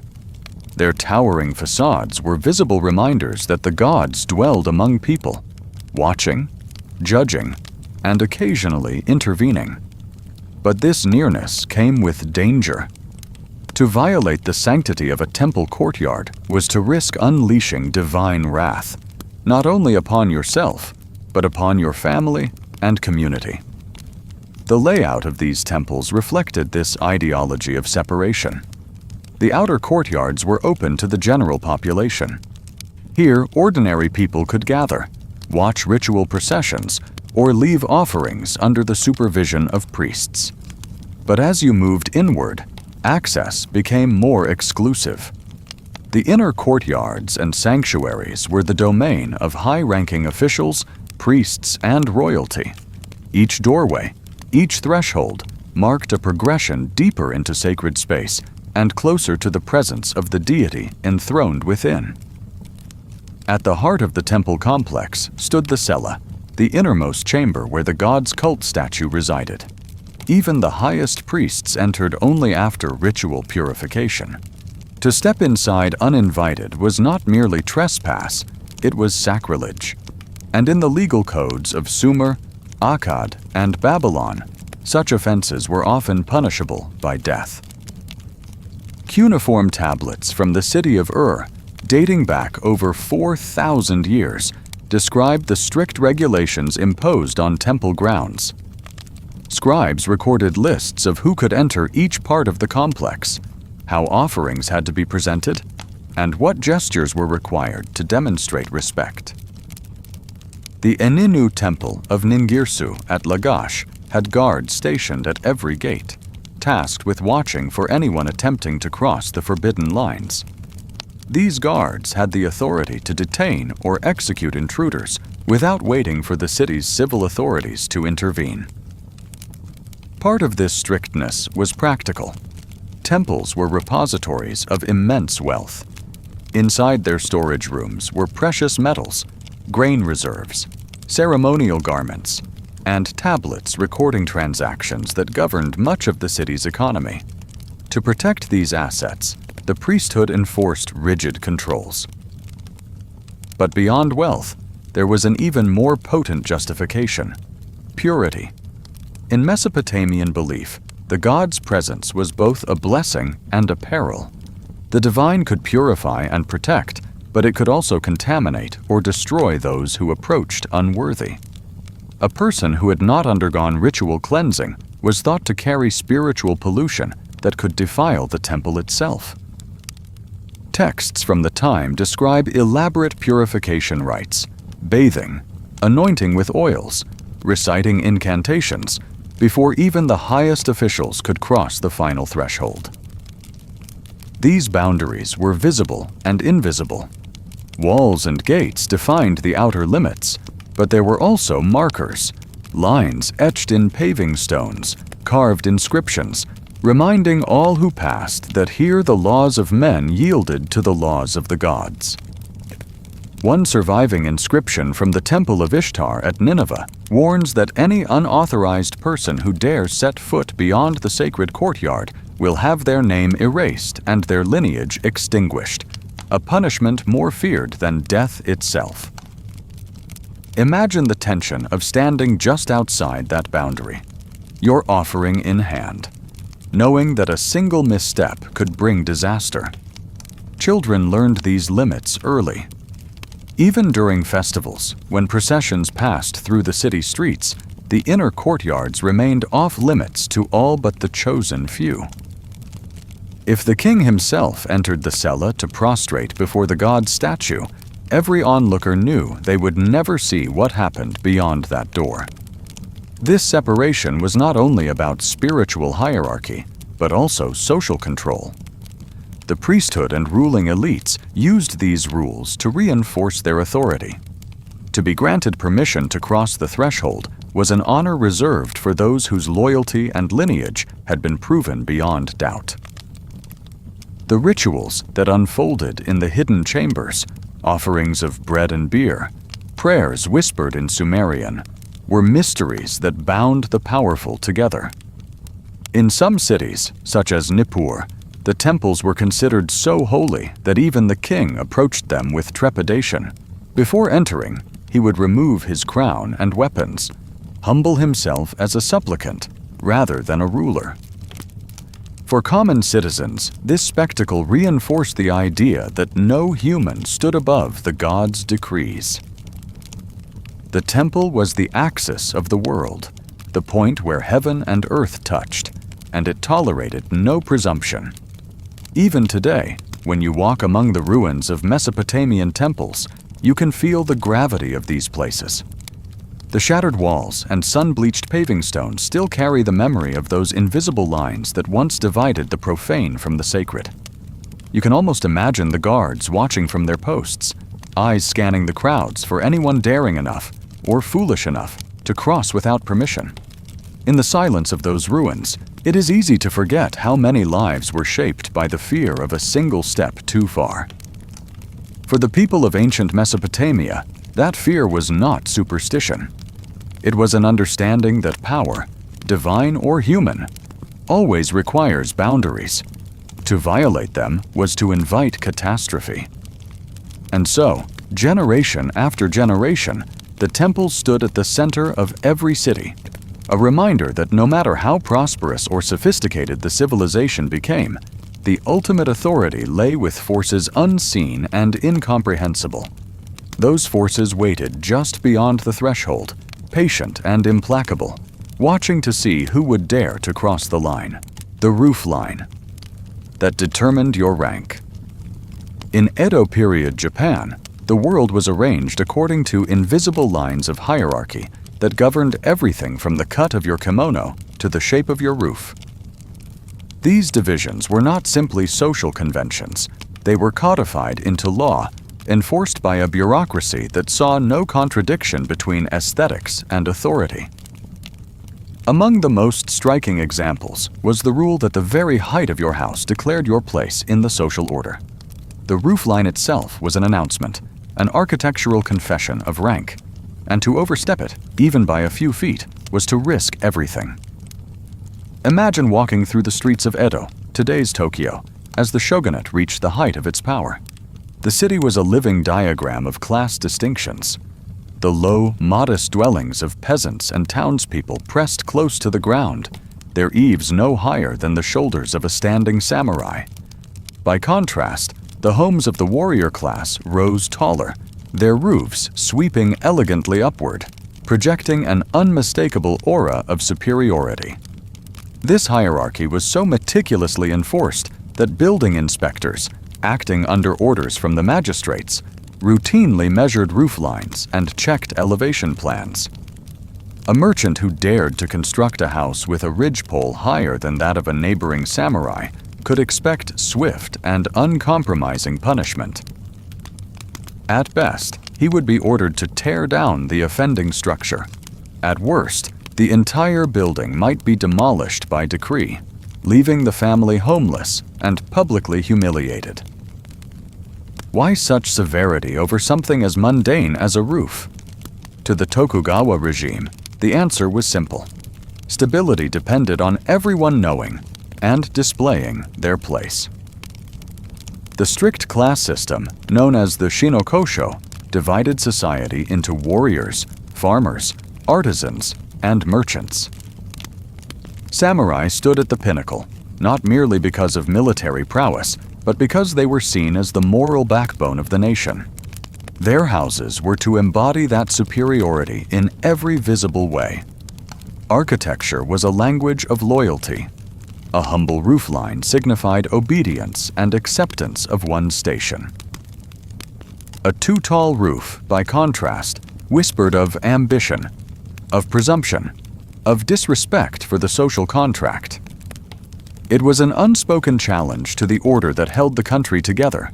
Even the curvature of the eaves and the style of the tiles were regulated. Ordinary townspeople were forbidden from using certain decorative ridge ornaments or high, sweeping gables reserved for the warrior class. Merchants, despite often having greater wealth than the samurai who ruled them, were particularly constrained. They might have the resources to build expansive homes, but their walls had to remain plain, their gates unadorned, their roofs low. Success was to be hidden behind humility, lest it offend those whose rank was higher by birthright rather than commerce. The enforcement of these laws was not merely theoretical. Records from magistrates' offices document numerous cases where entire districts were forced to rebuild after inspectors found roofs that crept too high. In some instances, neighbors reported each other, either out of loyalty to the hierarchy or out of envy. A single accusation could trigger an official inspection, and the consequences were rarely lenient. Children growing up in such a world learned early that ambition must be carefully concealed. A roof was not only shelter, it was a symbol, a statement visible to every passerby. The line between acceptable aspiration and dangerous pride was as thin as a ridge beam. Yet even within these constraints, there was a quiet defiance. Skilled carpenters developed techniques to maximize interior space while keeping the external roofline low. Hidden lofts and false ceilings created storage and living quarters invisible from the street. Merchants devised ways to invest their wealth in interior elegance, lacquered beams, delicate screens, exquisite tatami, while maintaining a facade of modesty. In this way, architecture became a subtle game of appearances, a negotiation between law and livelihood. The samurai, for their part, saw no contradiction in enforcing such rules. They believed that visible hierarchy preserved harmony. A world where commoners built houses as grand as their own was, in their eyes, a world sliding toward disorder. The regulations were meant to remind everyone, every day, of who held power and why. And so the city's skyline became a map of status. To walk its streets was to read a code written in wood and tile, to understand at a glance who commanded deference and who was expected to bow. For centuries, this invisible architecture of rank defined daily life, shaping not only buildings, but the minds of those who lived beneath their roofs. When we look back now, it is tempting to see these restrictions as nothing more than oppression. But to those who lived under them, they were the rules by which stability and survival were measured. The roofline was never just a roofline. It was an emblem of a world where every height had its price, the street where women were forbidden to speak. Imagine a city where your footsteps were allowed, but your voice was not. In parts of ancient Greece, particularly in the more conservative city-states like classical Athens and certain Dorian communities, women occupied a space that was both seen and unseen, permitted and forbidden. There were streets and marketplaces where women could pass in silence but could not speak, could not barter, could not assert even the smallest measure of public agency. They could walk the thoroughfare to fetch something for the household or accompany a slave carrying a basket. But the moment their lips parted to ask a price or greet an acquaintance, they risked reprimand, shame, or formal punishment. This was not simply a matter of custom. It was written into the very concept of civic order. The Greek word for household, oikos, was more than the family unit. It was a woman's domain, the only place her voice had any recognized authority. Outside, in the agora, the open market where men debated, traded, and defined politics, women's speech was treated as a disruption of the natural order. To a Greek citizen steeped in the ideals of public life, the female voice in public was dissonant, almost contaminating. In Athens, women were technically allowed in some sections of the market, especially to buy small domestic necessities, but in particular stretches, streets that cut directly past the stoas where philosophers argued, or the colonnades where magistrates held court. Female presence was tolerated only if it remained invisible in spirit, if not in body. A woman might walk there to reach a family shrine or a relative's home, but she could not initiate conversation or conduct her own transactions.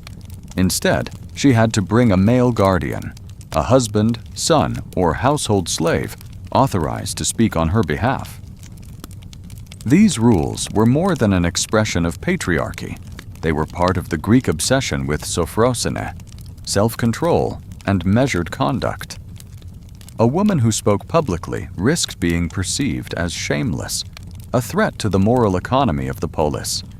If she laughed too loudly, gossiped with merchants, or haggled over the price of figs, she was not merely unfeminine, she was unsettling the entire fragile order that separated civic life from the domestic sphere.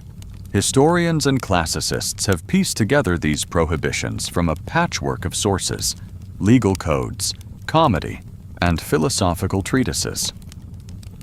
Aristophanes, in his plays, lampoons the notion of women talking politics in the agora as absurd.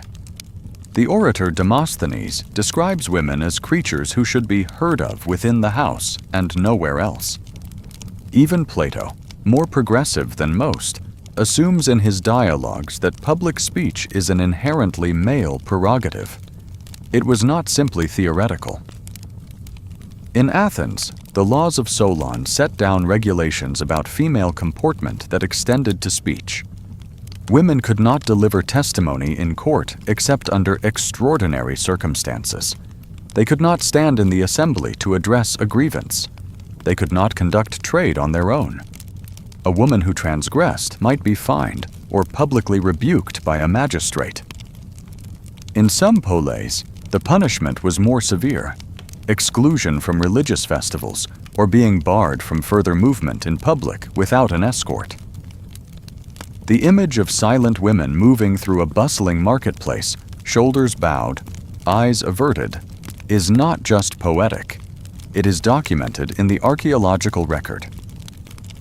Inscriptions carved into boundary stones and Stoic decrees sometimes specified the constraints on female behavior, right down to what they could carry and when they could appear. An Athenian decree once outlined that any woman who made transactions without a male representative would have her goods confiscated and could be subject to public disgrace. It is difficult for us to grasp the psychological cost of such enforced silence. To be compelled to perform errands in spaces where you could not speak your own mind or control your own money was to experience a daily ritual of erasure. Even the smallest choices, whether to greet a neighbor, ask a question, or complain about a price, became dangerous acts of defiance. Yet human nature will find small cracks in any wall. In private, women gossiped with trusted neighbors. In the privacy of their courtyards, they traded news of prices, shortages, and family alliances. Sometimes they sent slaves to relay messages in the market, creating a web of influence that remained invisible to male authority. These quiet networks were the hidden arteries of the city, sustaining households even as official ideology denied women a voice. When you hear that there was a street where women were forbidden to speak, understand that this was not an isolated oddity. It was part of a cultural conviction that the female presence must be disciplined into silence and invisibility in public space. It was an assertion that power belonged to men, that the marketplace, where value was assigned and reputations were made, had no room for women's voices. This legacy is a stark reminder of how thoroughly a society can regulate whose speech matters and whose does not, and how, even in the brightest heart of ancient civilization, entire avenues could be designed to deny half the population the dignity of being heard. The painted line that kept slaves in place. Imagine standing in the atrium of a Roman villa, the morning light glinting off polished marble floors. Mosaics shimmer beneath your feet, intricate patterns of dolphins, laurel wreaths, mythic gods.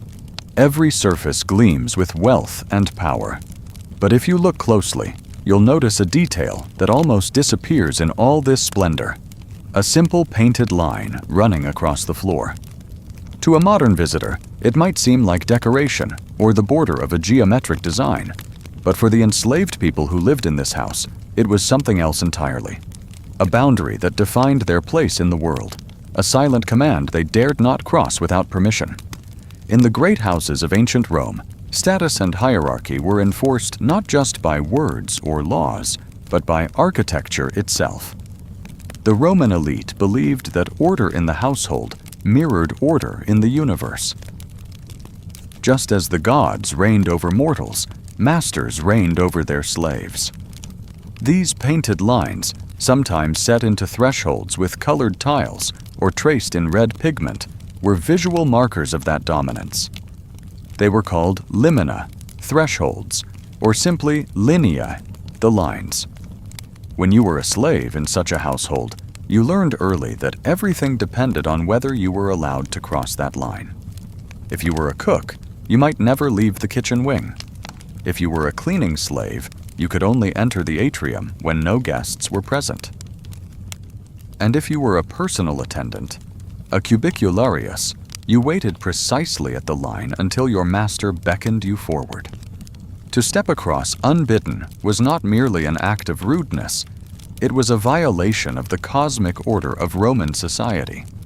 We know this because Roman writers themselves described these practices with casual certainty. Pliny the Younger mentions how the threshold was the point beyond which no slave passed unless summoned.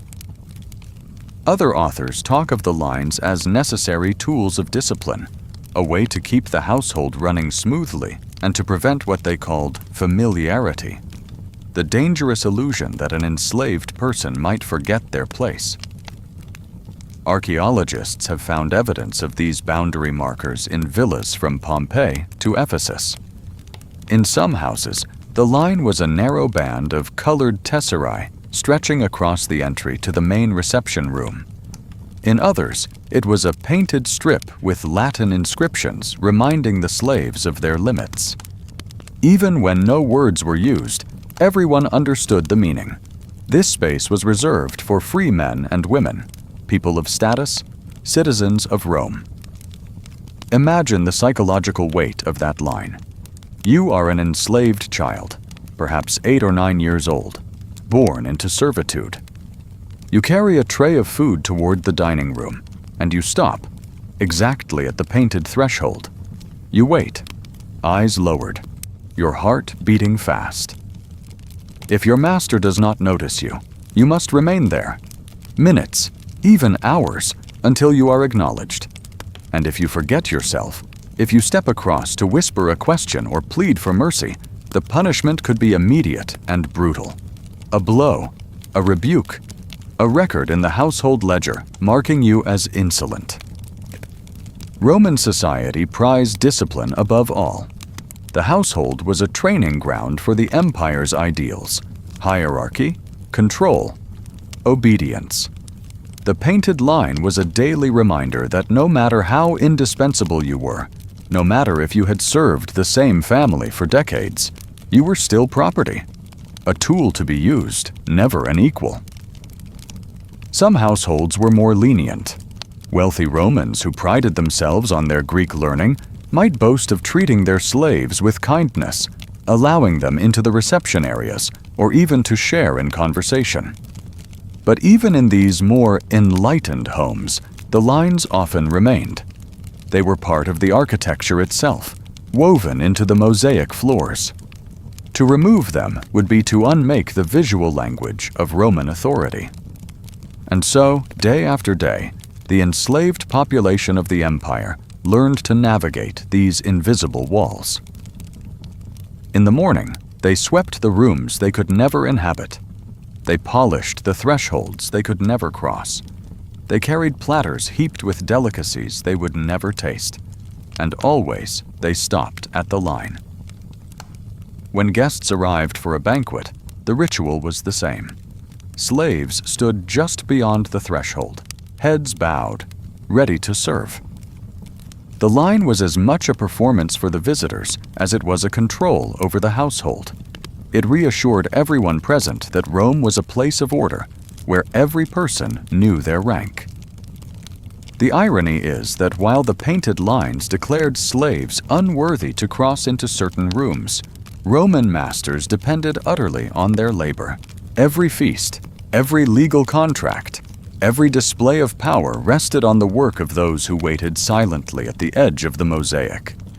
This was the contradiction at the heart of Roman society. The people deemed unfit to stand among citizens were the very ones who sustained the empire's grandeur. When the eruption of Vesuvius buried Pompeii in ash, it also preserved the traces of this social architecture. Excavations have uncovered houses where the threshold line remains visible. If you stand there today, you can see exactly where a slave would have paused, just before the reception room, waiting for the command to proceed. In that silence, you can almost feel their presence still. Centuries later, the painted lines of Rome remind us how power can be enforced not only with laws, but with the smallest details of space. A single stripe of red pigment was enough to teach generations of people that they were less than human, that they belonged on one side of the line, never the other. Today, the mosaics are admired as art. Tourists walk freely across floors that once divided free and enslaved. They marvel at the craftsmanship without always realizing that these beautiful patterns were instruments of subjugation. But if you look closely, if you remember the lives shaped by those borders, you can see the truth beneath the polished stones. That even in the most refined civilizations, cruelty can be built into the very ground underfoot. The doorway that divided heaven and earth. In the vast ceremonial halls of ancient China, every pillar, beam, and tile was imbued with symbolism, each detail designed to reflect the cosmic order and the emperor's role as the bridge between heaven and earth. But perhaps no feature was more quietly powerful or more perilous than the threshold of a door. To the untrained eye, it appeared as a simple raised plank of wood or stone across the bottom of the doorway, sometimes no more than a foot high. Yet in the ritual architecture of imperial China, that threshold was more than a step. It was a boundary between the mortal realm and the divine space beyond. To cross it incorrectly was not merely a breach of etiquette, it was an act of blasphemy, an offense against the celestial hierarchy itself. The tradition of the sacred threshold was rooted in early Chinese cosmology, which imagined the universe as a carefully ordered system in which humanity occupied its proper place beneath heaven. Within the emperor's palaces and ancestral temples, doors did not simply separate rooms, they delineated realms. The space beyond the threshold was conceived as a place where the living could commune with ancestors and gods, where the emperor could perform rites to maintain harmony between cosmic forces. To step over this threshold casually was to demonstrate ignorance of the forces at work within those walls. Worse still, it suggested a presumption of equality with the divine, a dangerous arrogance in a culture where the correct observance of ritual was seen as the glue holding society together. So precise were the protocols that entire manuals were written to instruct officials, priests, and servants on the proper way to enter sacred halls. According to ritual texts compiled during the Zhou and Han dynasties, an official approaching the threshold of a temple had to pause, bow deeply, and lift his foot high to clear the wooden plank in a single deliberate motion. Shuffling across or stumbling was considered not just a breach of decorum, but an ill omen. The threshold itself was sometimes inscribed with protective symbols intended to repel malign spirits or to contain the divine energy within the hall. To touch it carelessly was thought to contaminate it with human impurity. In imperial palaces, the symbolism was even more pronounced. The emperor, known as the Son of Heaven, performed rites that reaffirmed his mandate to rule. When he crossed the threshold into the Hall of Supreme Harmony, or the Hall of Central Brilliance, he was enacting a passage from mortal status into a quasi-divine role. Observers were required to avert their eyes at this moment, acknowledging that they were unworthy to witness the transition. The consequences for failing to respect the threshold could be severe. Historical records tell of officials demoted or banished for entering a ritual hall improperly. In some dynasties, servants who stumbled or brushed the threshold with their shoes could be flogged for defiling the sacred space. The logic behind these harsh penalties was not merely cruelty. It was the conviction that disorder in ritual would lead to disorder in the realm itself. These beliefs were not confined to the imperial court. In ancestral halls across China, families honored their forebears with rites that mirrored imperial practice on a smaller scale. The threshold remained a potent boundary. Children were taught to step over it solemnly, heads bowed, voices hushed. Even in humble villages, where life was dominated by the cycles of planting and harvest, the doorway to the ancestral shrine represented a line between the ordinary and the eternal. Travelers from other cultures often misunderstood this custom, seeing only superstition where there was in fact a complex philosophy. Some European observers in the 17th century mocked the ritualized steps over thresholds, failing to grasp that in Chinese thought, every act of reverence reinforced the moral order of the cosmos. To move carelessly was to proclaim that you belonged only to yourself, answerable to no greater power, a statement that was unthinkable in a world built upon hierarchy and duty. But the threshold was more than an object of fear. For those who crossed it correctly, it was a point of transformation. A priest stepping into the temple became, in that moment, an intermediary between worlds. A son entering the ancestral hall to perform funerary rites was elevated from a private individual to a representative of his entire lineage. In this sense, the act of stepping over the threshold was both humbling and ennobling, a ritual reminder that each person's life was part of a story much larger than themselves. Over the centuries, as dynasties rose and fell, the customs around thresholds evolved. During the Ming and Qing periods, thresholds in imperial palaces grew taller and more ornate, sometimes carved with dragons and clouds to emphasize the majesty of the space within. In smaller temples, simpler wooden planks continued to mark the boundary. Yet everywhere, the principle remained unchanged. The threshold was not to be taken lightly. Even today, echoes of this reverence survive in Chinese architecture. In some traditional homes and temples, the raised door sill is still carefully stepped over, rather than upon. Older generations teach children to pause and lift their foot, a gesture that endures long after the imperial rituals have faded into history.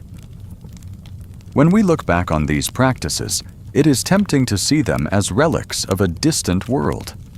But they remind us that human beings have always sought ways to define the sacred, to draw lines between the everyday and the transcendent.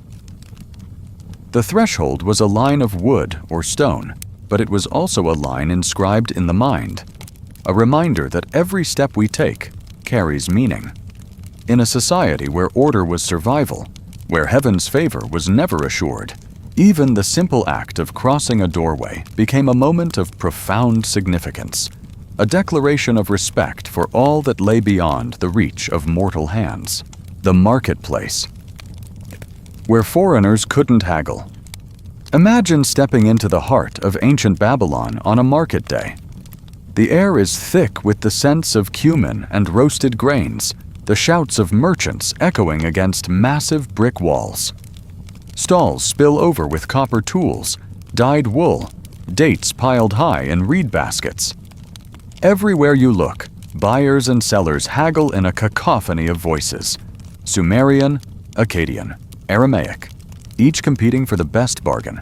But if you're a foreigner, you quickly realize that your place here is not equal. Babylon's market was not a single sprawling plaza where everyone mingled freely. It was an intricate system designed to protect citizens' interests and assert control over outsiders.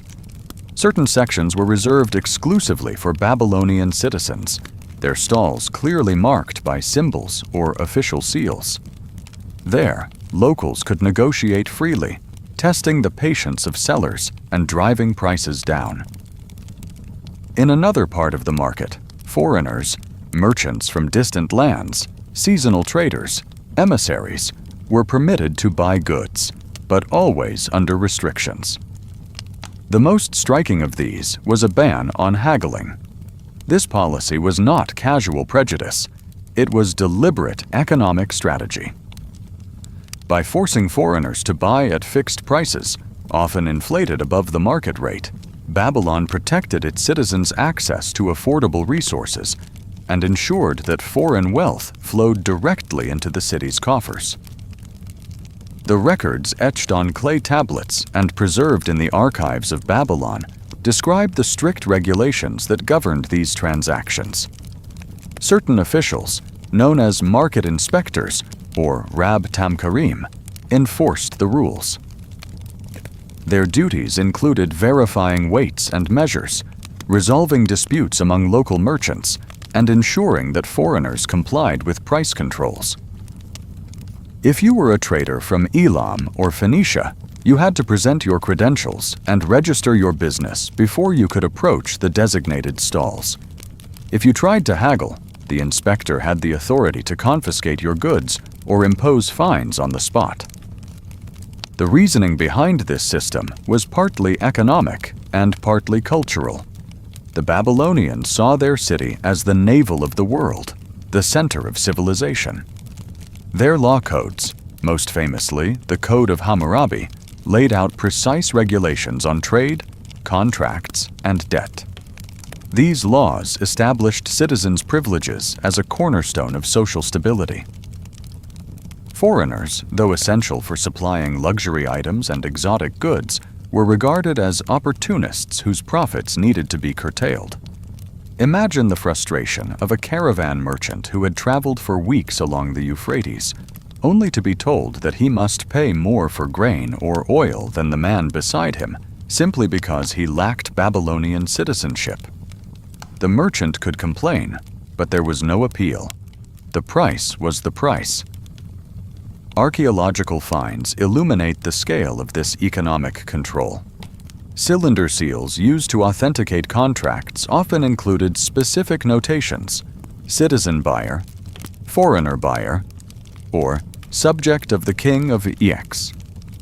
These distinctions were more than bureaucratic detail. They determined how much you paid, how you conducted business, and whether you were allowed to challenge a transaction. Foreigners were not permitted to buy land or hold long-term stalls in the central market. They could rent space in designated rows for the duration of their stay, but ownership and the power it conferred were reserved for citizens. This policy not only limited competition, but also reinforced Babylonian identity. To be a citizen was to belong to the privileged class of people who could shape the marketplace to their advantage. Some historians argue that these restrictions served a dual purpose: economic control and social separation. By preventing foreigners from haggling, Babylonian authorities limited opportunities for locals to be influenced by foreign languages, customs, or bargaining techniques that could undermine traditional practices. The marketplace was not just an economic engine, it was a theater where cultural identity was performed and defended. Yet despite these limitations, Babylon remained a magnet for traders. The wealth of the city was irresistible, and foreign merchants adapted to the rules as best they could. Some formed alliances with local intermediaries, citizens who could legally haggle on their behalf in exchange for a share of the profits. Others accepted the higher costs as the price of access to a market that connected them to the entire Near East. Occasionally, these arrangements gave rise to tensions. Tablets record complaints from citizen merchants accusing their rivals of using foreign traders to manipulate supply and demand. Babylonian officials responded with new edicts, reaffirming price controls and threatening harsher penalties for those caught colluding to circumvent them. For ordinary Babylonians, the marketplace was a source of civic pride. To stroll among the citizen stalls, haggling over the price of barley or bronze, was to participate in a birthright foreigners could never claim. The fixed-price stalls for outsiders were a daily reminder that the city belonged first to its people. Imagine the psychological effect of this system. A foreign trader stood in line, watched carefully by an inspector, forced to accept whatever price was announced without protest. Each transaction reinforced the hierarchy. The buyer's accent, dress, and bearing marked him as other, and the rules ensured he never forgot it. In modern terms, it was economic protectionism layered over social control. But in the Babylonian worldview, it was simply justice. Their civilization had survived for centuries through careful management of resources and relationships. Restricting foreigners' bargaining power was part of maintaining that order. When you picture the ruins of Babylon today, the massive walls, the remnants of the Ishtar Gate, the traces of market stalls buried beneath layers of mud brick, you're seeing the bones of a city that knew precisely how to guard its wealth and its identity. In those stones lies the memory of countless transactions, each shaped by an invisible boundary between citizen and outsider. The policy may seem harsh to modern eyes, but it was a reflection of a society determined to protect itself. In a world where trade could bring prosperity but also risk, Babylon chose to define who belonged through law and custom. And in that choice, it built a system where foreigners could look but not fully participate, buy but never bargain. A system that endured as long as the city's walls stood, the city zone. That banned music. In the medieval Islamic world, cities rose from the desert like visions of order, their walls encircling neighborhoods shaped by faith, commerce, and the long shadow of imperial power. At first glance, these cities appeared fluid, their bazaars and caravanserais alive with color and sound. But within this apparent freedom lay an intricate geometry of boundaries, zones carefully defined by custom and decree. Among the most striking of these were the sacred precincts where music itself was forbidden. To cross the invisible line into these districts was to step into a world where silence was not an absence, but a form of devotion. In certain caliphates, particularly those shaped by stricter schools of Islamic jurisprudence, music was regarded with deep suspicion. Melodies could distract the mind from prayer, weaken moral resolve, and encourage desires that righteous life demanded be restrained. It was in the religious quarters that this suspicion was given architectural form. Imagine a narrow street leading to the central mosque of a city like Baghdad or Damascus. At its entrance, you might find a marker, a carved stone, a gate, or an inscription, declaring that the space beyond belonged to God alone. Here, merchants lowered their voices. Here, travelers removed their shoes. And here, any sound of flute, drum, or human singing was strictly prohibited. The ban was not simply a custom enforced by polite disapproval. It was law, backed by the authority of the Qadi, the religious judge whose word carried the weight of divine mandate. Musicians knew the boundary well. A performer hired to play for a wedding procession might accompany the bride only so far. When the wedding reached the edge of the sacred zone, the musician stopped, fell silent, and waited.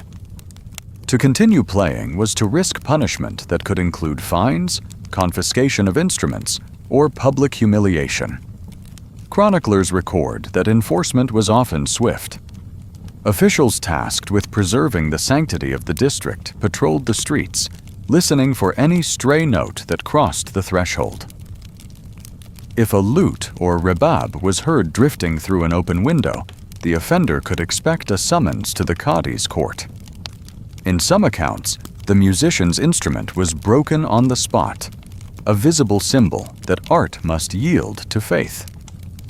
For the residents of these zones, the silence was more than a legal requirement. It was part of their spiritual landscape. Within the hush, the recitation of the Quran could be heard clearly, the rhythmic cadence of its verses filling the air where music might have been. This contrast was deliberate. The sound of revelation was believed to nourish the soul. The sound of instruments, by contrast, could lead it astray.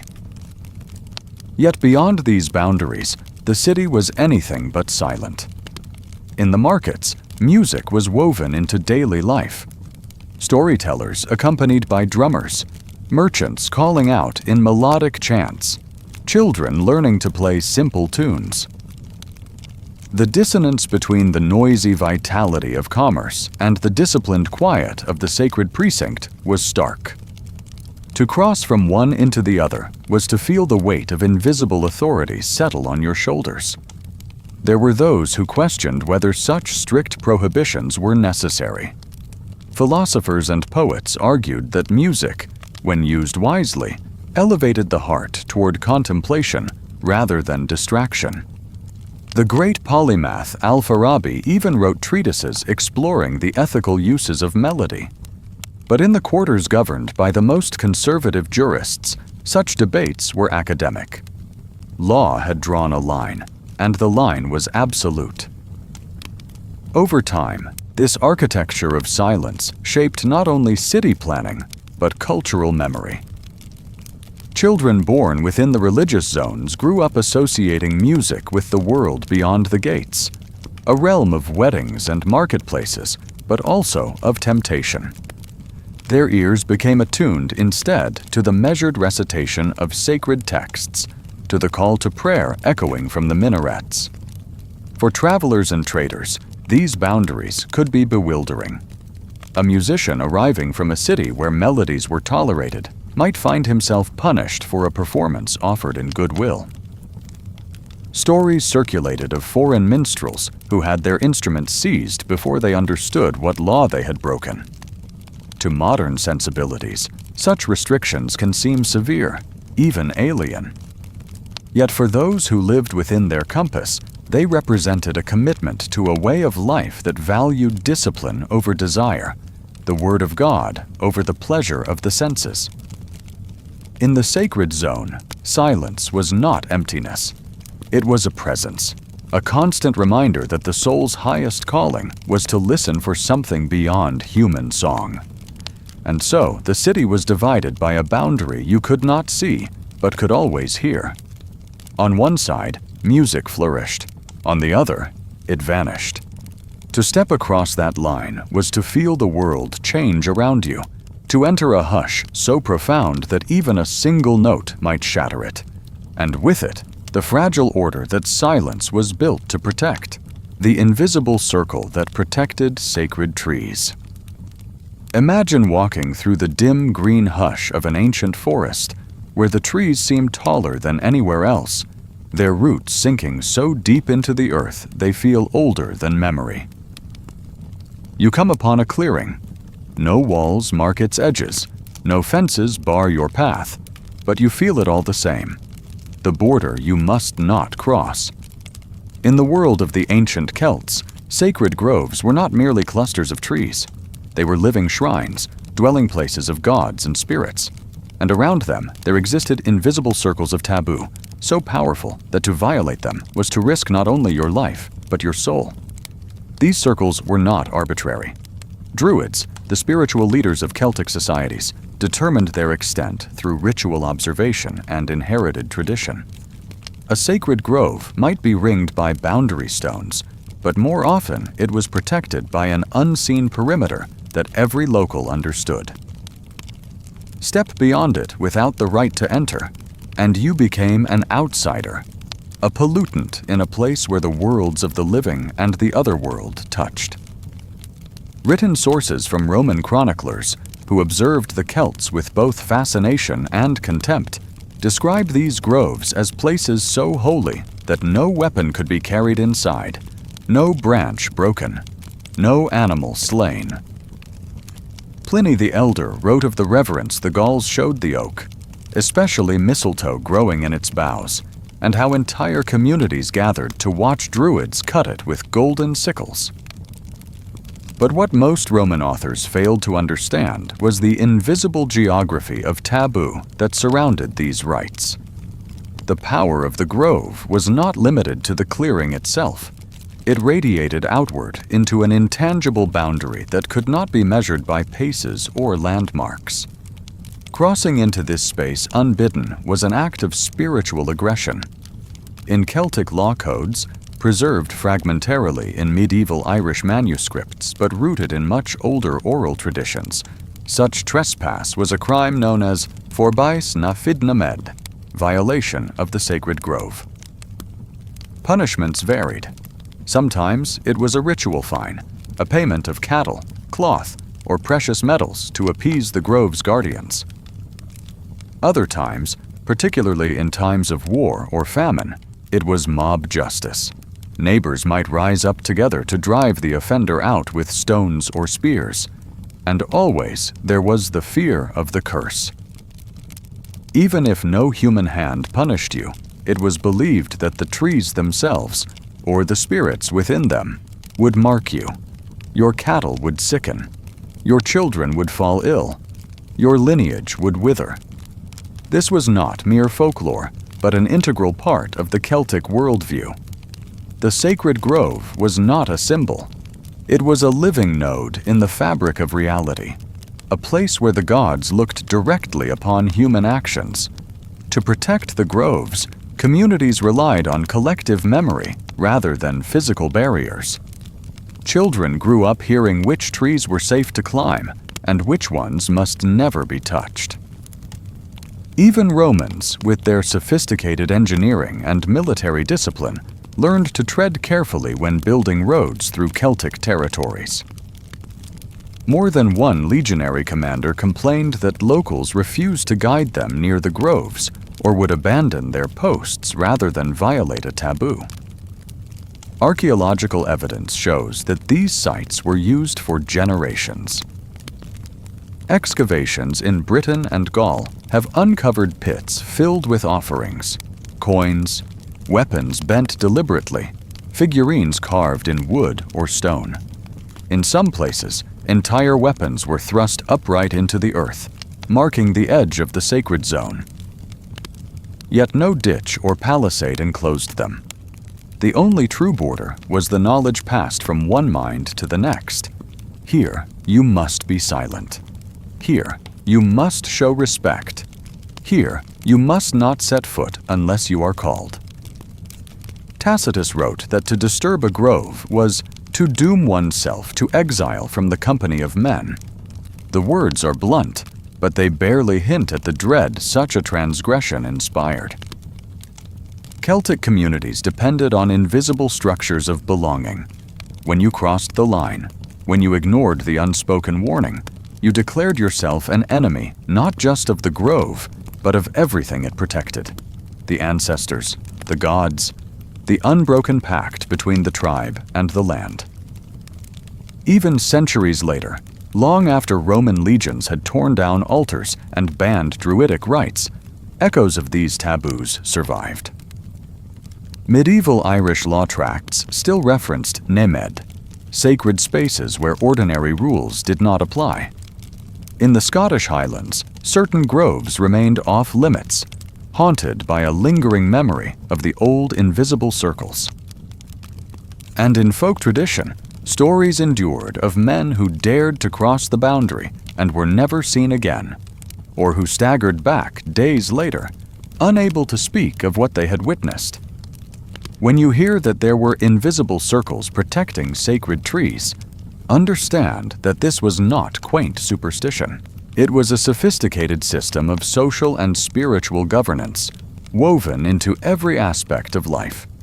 It was a reminder that power does not always announce itself with walls or weapons. Sometimes it is simply the knowledge that if you cross a certain line, you are no longer part of the world you knew. In those silent groves, beneath branches older than any king, the Celts found the deepest expression of their identity, the recognition that the land itself was alive and watching, and that some thresholds could never be safely crossed. The festival line you couldn't cross if impure. Imagine the streets of ancient Rome transformed by celebration. Garlands looped between marble columns, the air sweet with incense and the sound of drums, banners rippling in the light of a Mediterranean morning. Crowds gather in anticipation, but not all will be allowed to pass. At the edge of every festival, behind the festive noise and color, an invisible line divides the city, one that cannot be crossed by all who long to join. In this world, purity is a ticket to belonging, and impurity is a sentence of exclusion. In Rome, religion was not merely a private matter, but the heartbeat of the city.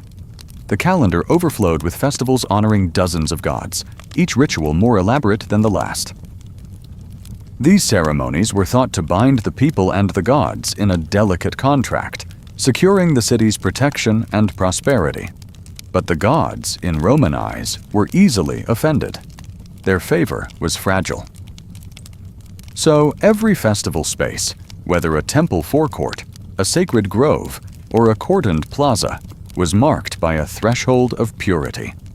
If you crossed that line carrying even a trace of impurity, you risked not only your own fate, but that of the entire city. Who was considered impure? The list was long, its logic both ancient and precise. Women after childbirth were forbidden to enter, no matter how highborn. Their bodies were thought to carry the lingering shadow of death, a threat to the sacred order.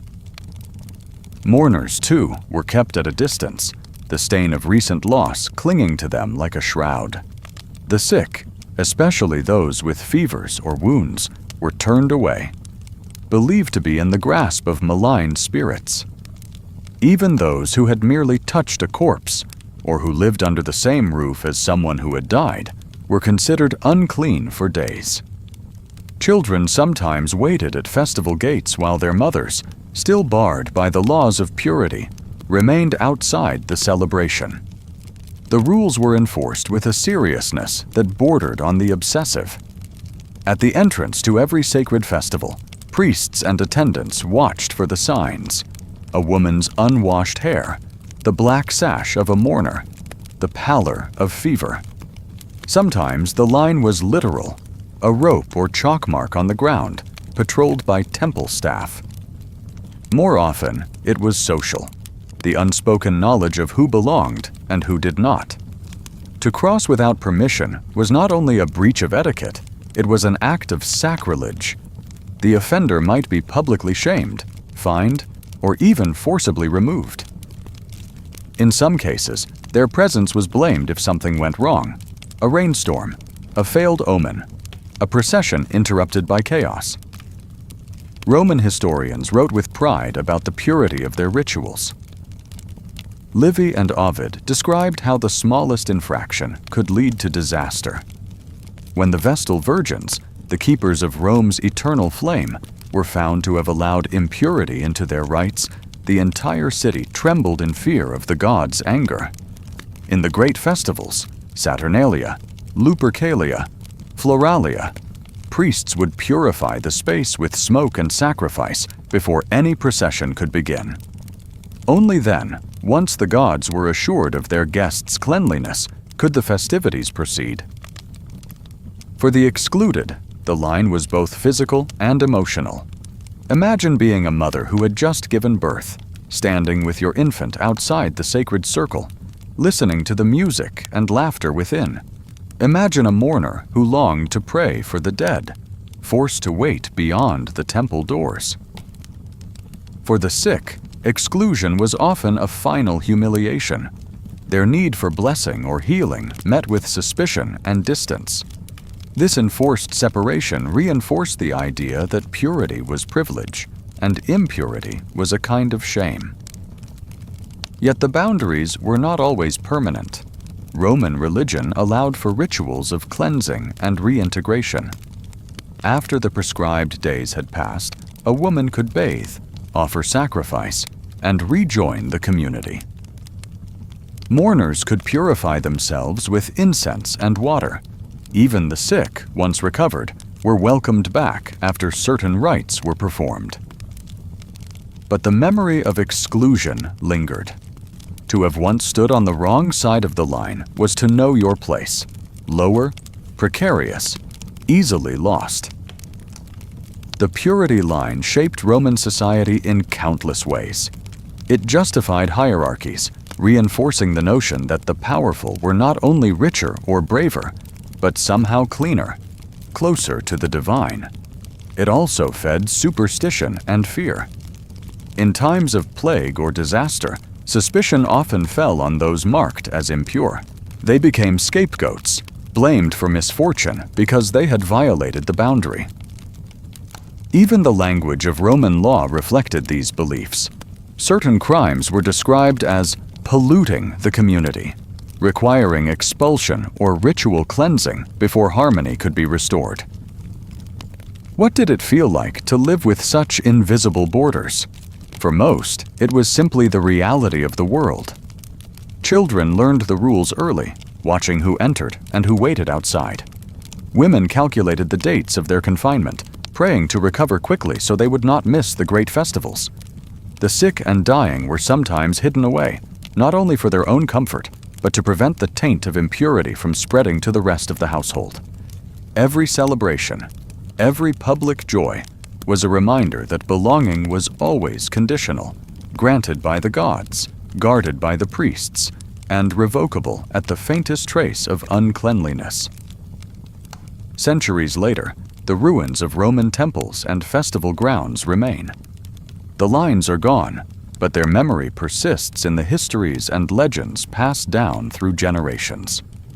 If you stand in the shadow of those ancient columns and close your eyes, you can almost sense the boundary, the murmured prayers, the careful watchfulness at every entrance, the silent pain of those left waiting outside. The festival was a moment of unity, but also a stage where Rome's deepest fears and prejudices played out, where the joy of celebration was always shadowed by the threat of exclusion. Even now, the lesson lingers, that societies draw lines not only with stone and rope, but with the stories they tell about purity and danger, about who may enter and who must remain outside. The festival line in ancient Rome was more than a rule. It was a mirror of the world's most enduring anxieties, a legacy that still echoes in the way we divide ourselves today. The path that only the dead were allowed to travel. In the dense, shimmering heart of the Aztec capital, Tenochtitlan, where canals snaked through the city and temple pyramids soared above the bustle of daily life, there ran a set of paths that were utterly unlike any other. These were not the broad, sunlit causeways trodden by merchants and nobles, nor the winding alleyways where children played and farmers bartered maize. These were the death roads, routes sacred to the departed, reserved for one journey only. Here, life and death brushed against each other in a ritual dance that was both terrifying and awe-inspiring. For the Aztecs, to step onto these paths outside the solemn procession of a funeral was to risk disturbing the very order of the cosmos, to invite disaster not just upon oneself, but upon the entire community. The Aztec worldview was built upon an intricate understanding of dualities, life and death, order and chaos, sacred and profane. Nowhere was this more visible than in their treatment of the dead and the roads that carried them. When an Aztec died, their body was not simply carried to a tomb or pyre by grieving relatives. Instead, a formal procession was organized, guided by priests whose every gesture was laden with spiritual purpose. The route itself was marked, in many cases, by carvings, incense burners, and offerings set along the way. This was the final voyage, a ritual passage meant to mirror the soul's own difficult journey through the afterlife. Historical sources, both indigenous codices and the later accounts of Spanish chroniclers, describe these paths as simultaneously feared and venerated.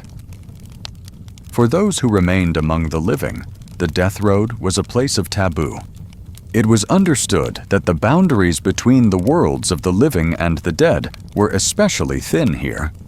Along the path, the air was said to grow colder, the silence heavier. There were even tales of shadows flickering at the corners of vision, glimpses, perhaps, of spirits accompanying the procession or lingering long after. To set foot on these roads without proper cause was to risk being noticed by those spirits, to court their envy, anger, or hunger. The rituals were precise and deeply symbolic. The procession might begin in the home of the deceased, where the body was ritually bathed and adorned with flowers, jade beads, or the insignia appropriate to their status. Family and community members wept and sang prayers, but as soon as the body was lifted, the tone shifted. The mourners were now actors in a sacred drama. The priest led the way, shaking rattles or burning copal resin to purify the air and keep away malevolent entities. Every step was counted. Every turn watched carefully, for a misstep was considered a dire omen. Along the way, the mourners would pause at shrines or sacred markers, making offerings of food, drink, or tokens symbolic of the journey ahead. These stops echoed the stages of the soul's path through Mictlan, the Aztec land of the dead, where it was believed the departed would face 9 separate challenges before reaching peace. Each station on the earthly death road was meant to aid the spirit in overcoming these obstacles, providing comfort, protection, or guidance. It was as much a journey for the living as for the dead, a rehearsal for everyone's own eventual passage. What is most chilling is how absolute the taboo was regarding these roads. Even children, who were often permitted to play in the city streets or near temples, were sternly warned to avoid the death roads. To be caught walking there without reason could invite social shaming or even religious penalty. Some believed that a living person who trespassed on the death path would fall sick, lose their luck, or be haunted by dreams of the underworld. There were stories of those who, after stumbling onto the forbidden route by accident, saw visions, phantom funerals, spectral dogs, or whispering voices that left them forever changed. These taboos were reinforced by the city's layout itself.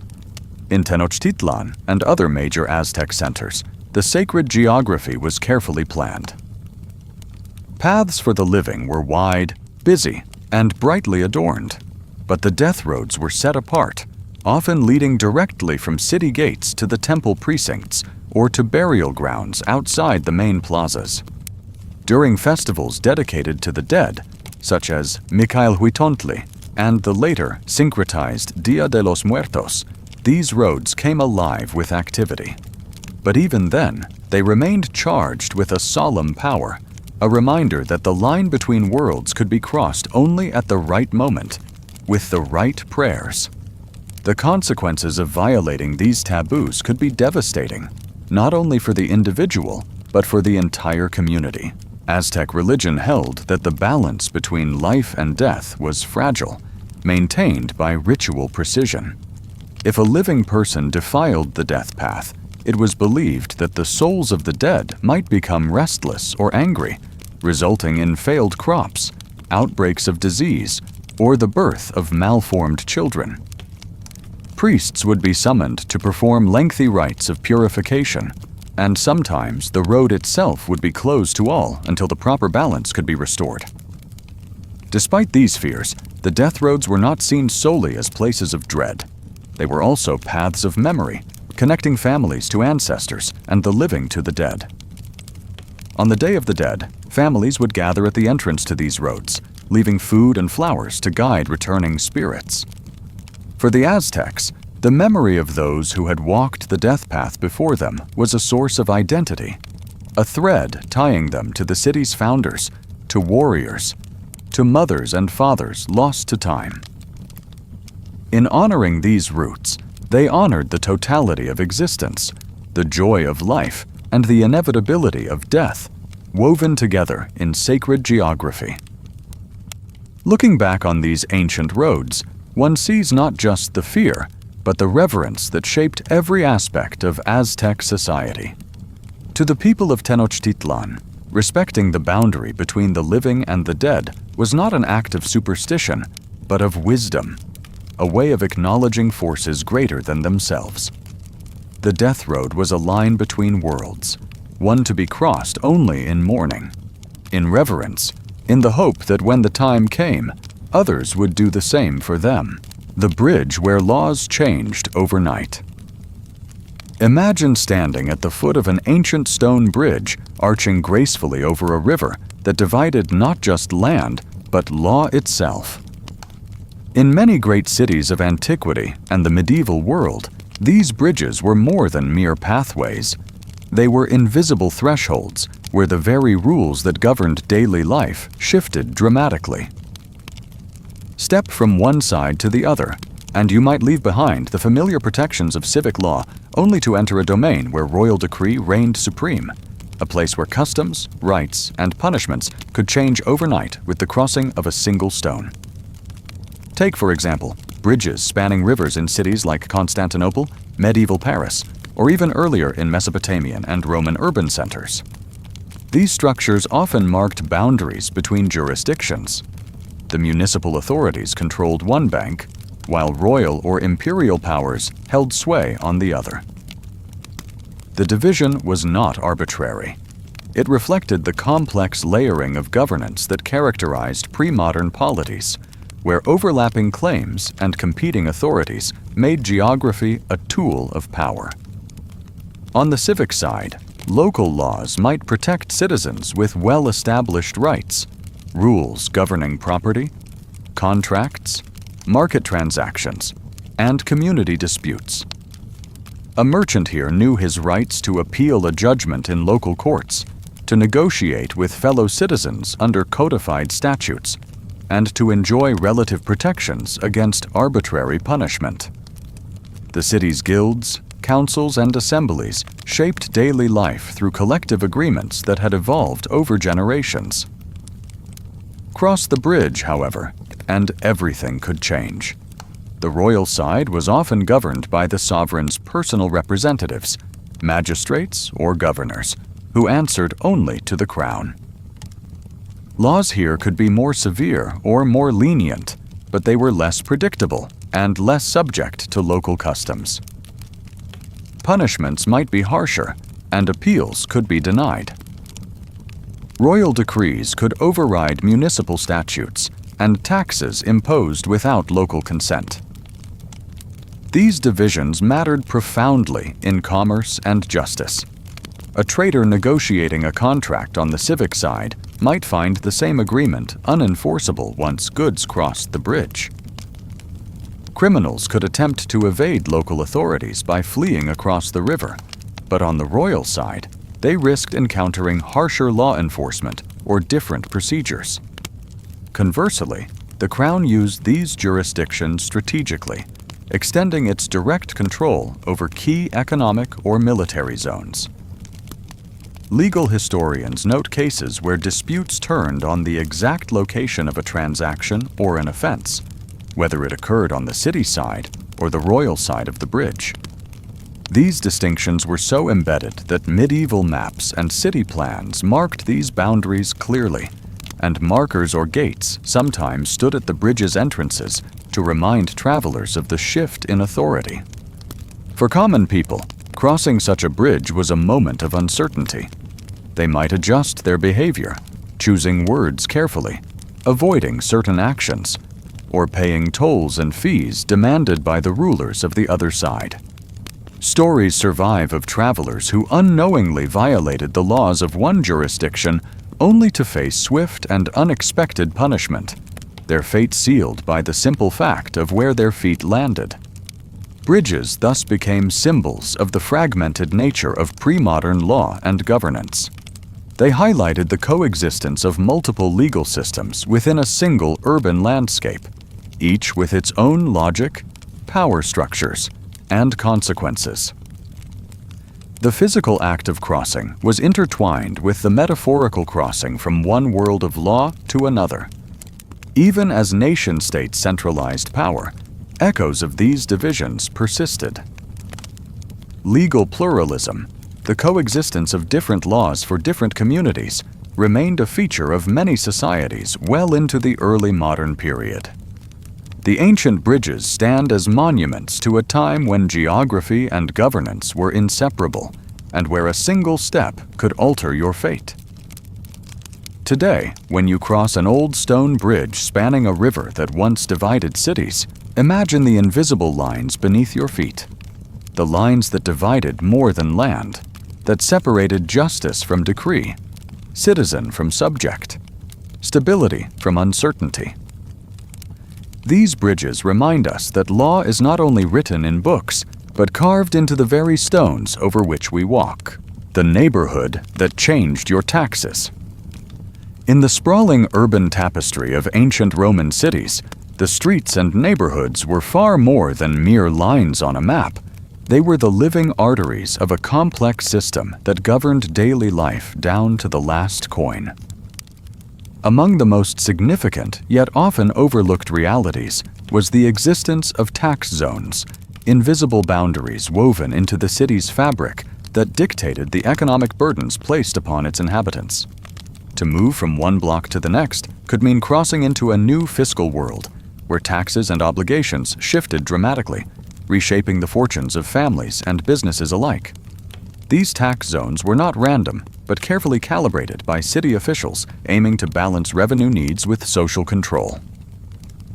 Certain districts, often those near the forum, temples, or main roads, carried higher tax rates, reflecting their commercial importance and the wealth they generated. Merchants with stalls in these prime locations paid heavier levies for the privilege, contributing substantially to the city's coffers. Conversely, residential areas farther from the bustling centers might benefit from lighter tax burdens, though often at the cost of diminished services or protection. This system extended beyond mere property taxes. Civic dues could include contributions to public works, maintenance of aqueducts, road repairs, or even mandatory donations to religious festivals. In wealthier zones, these expectations were steeper, placing a continuous strain on inhabitants, but also signaling status and prestige. For example, a family residing just a few streets away from the heart of the city might find themselves obliged to support elaborate public games or temple renovations, while their neighbors outside the zone faced far fewer demands. The consequences of these fiscal boundaries shaped not only the economy, but also the social geography of the city. some residents deliberately sought to relocate within more favorable tax zones, navigating complex leases or purchases to escape heavier levies. Wealthier citizens leveraged their influence to secure properties in districts where their obligations aligned better with their means or ambitions. Meanwhile, poorer families often found themselves confined to less desirable zones, where taxes were lower but opportunities scarcer. Moreover, officials enforced these zones with remarkable precision. Records from city archives reveal meticulous tax registers listing occupants by street and block, noting their assigned dues with bureaucratic exactness. Tax collectors patrolled neighborhoods, ensuring compliance and investigating those who might seek to conceal assets or claim residency in lower tax areas. Penalties for evasion could be severe, including fines, property seizure, or public censure. This stratification by tax zones also played a subtle role in maintaining order. By tying fiscal responsibilities to place, city leaders fostered a sense of belonging and accountability.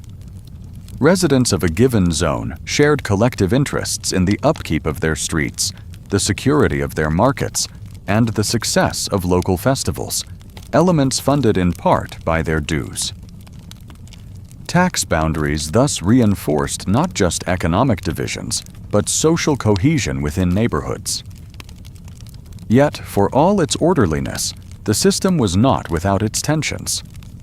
Sudden changes in zone designations, often motivated by political shifts or urban development, could upend the lives of residents. A street reclassified into a higher tax district could impose unexpected financial burdens, sparking disputes and appeals to magistrates. Some neighborhoods resisted such changes, fearing the loss of hard-won exemptions or privileges. In this way, the tax zones of Roman cities were more than administrative lines. They were living borders that shaped everyday realities. Crossing from one block to another was not merely a change of scenery, but a shift in civic identity, obligation, and opportunity. It was a reminder that in the great machinery of Rome, where power and wealth circulated endlessly, even the streets themselves could dictate the terms of a citizen's life, the archway that judged your status. Imagine standing before a towering archway, its stones carved with scenes of conquest and triumph, its pillars rising like sentinels guarding the soul of the city. In ancient Rome and other classical civilizations, victory arches were far more than decorative monuments. They were symbolic gateways to civic identity and privilege. Passing beneath such an arch was a public declaration that you belonged to the community of citizens, warriors, and rulers. But for those without status, foreigners, slaves, and non-citizens, the arch was a boundary not to be crossed. To enter beneath it without permission was to challenge the social order, risking public disgrace or even punishment. These arches marked the transition from the ordinary world into the heart of political and religious life.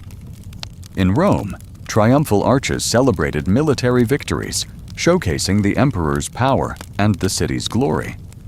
The Arch of Titus, for example, commemorated the conquest of Jerusalem, its reliefs depicting spoils of war paraded through the streets. But beyond commemorating events, the arch functioned as a filter. Citizens wore their rights like armor, and the arch was a gatekeeper of that privilege. Non-citizens were often physically barred from crossing under the arch, or discouraged by guards who understood their place. Even those who were legally allowed inside might need special permission, letters of introduction, endorsements from patrons, or tokens of favor to pass beneath these portals. The archway, in essence, judged your status as sharply as any magistrate's decree. Legal codes reinforce this practice. In many city-states, laws forbade foreigners from entering sacred precincts or certain public forums except under supervision. Punishments for trespass ranged from fines to public shaming or expulsion. In some cases, Guards stationed near arches kept careful watch for unauthorized entrance, their vigilance ensuring that the lines of privilege remained clear and unbroken. This phenomenon was not unique to Rome. Across the ancient world, monumental gateways functioned as markers of exclusion as well as inclusion. In Athens, the Dipylon Gate served a similar role, controlling access to the city's most important spaces during festivals and trials. Persian palaces featured grand entrances that only nobles or officials could cross, symbolizing the ruler's divine authority. Passing beneath a victory arch was a powerful experience. It was to be recognized as part of a shared history and future, a member of the civic body. For those excluded, it was a daily reminder of their outsider status. The arch was a physical embodiment of the social hierarchy, etched in stone and shadow. When you hear that victory arches judged your status, remember they were more than monuments. They were boundaries, sacred thresholds of belonging. Crossing beneath one without right was to stand naked before a crowd, exposed and vulnerable. It was to declare yourself a stranger where only citizens could tread, risking not only punishment but the loss of dignity.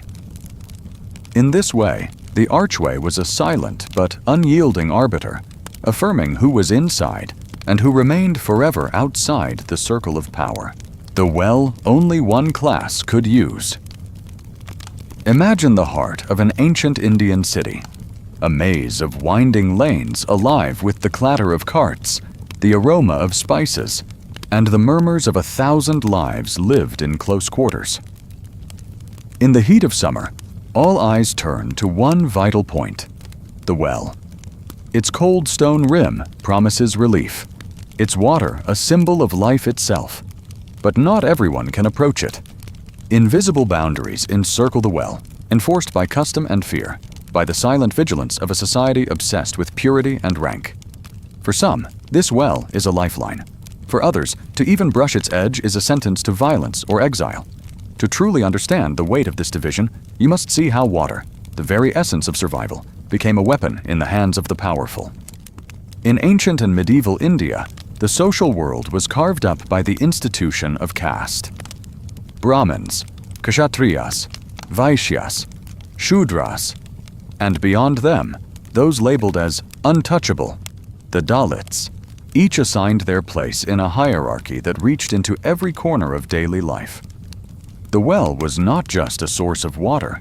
It was a marker of belonging, of who could claim a share in the community and who was denied. A single stone, worn smooth by generations, could become the most jealously guarded territory in the entire city. For upper castes, water from the main well was believed to be pure, sanctified by ritual and tradition. Its use was a right and a privilege. Women from these families came in the cool hours of the morning, drawing water into copper pots, chatting softly with neighbors, secure in the knowledge that their touch was not a source of shame. But for those on the margins, those condemned to live at the city's edge or in separate hamlets, the main well was a forbidden dream. They waited until the crowds had dispersed, sneaking glances at a world they could never enter. If a Dalit or lower caste person dared to draw water from the upper caste well, the reaction was instant and ferocious. The consequences were brutal and public. Chronicles and oral histories recall riots sparked by a single touch. Stones thrown, shouts echoing down narrow streets, families driven from their homes. Sometimes entire communities were exiled, banished for a generation, because a thirsty child broke the ancient rule. Inscriptions on temple walls and copper plates codified the punishment: fines, beatings, or worse. The threat was not only from the authorities, but from neighbors, friends, even strangers who believed their own purity was at risk. To pollute the well was to pollute the whole social order. There are stories, so many stories, of mothers forced to walk miles under a burning sun to reach a distant, muddy pond reserved for their caste. of children who learned before they could read which roads were safe and which wells would endanger their families. The taste of exclusion was literal. Some communities were forced to drink from stagnant pools or to wait for rainwater to collect in hollows, while the city's best water remained just out of reach.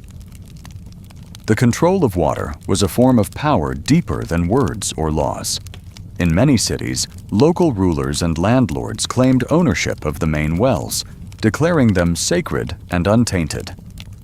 Priests performed rituals to keep out pollution, reinforcing the idea that only those of the proper caste could draw from the source.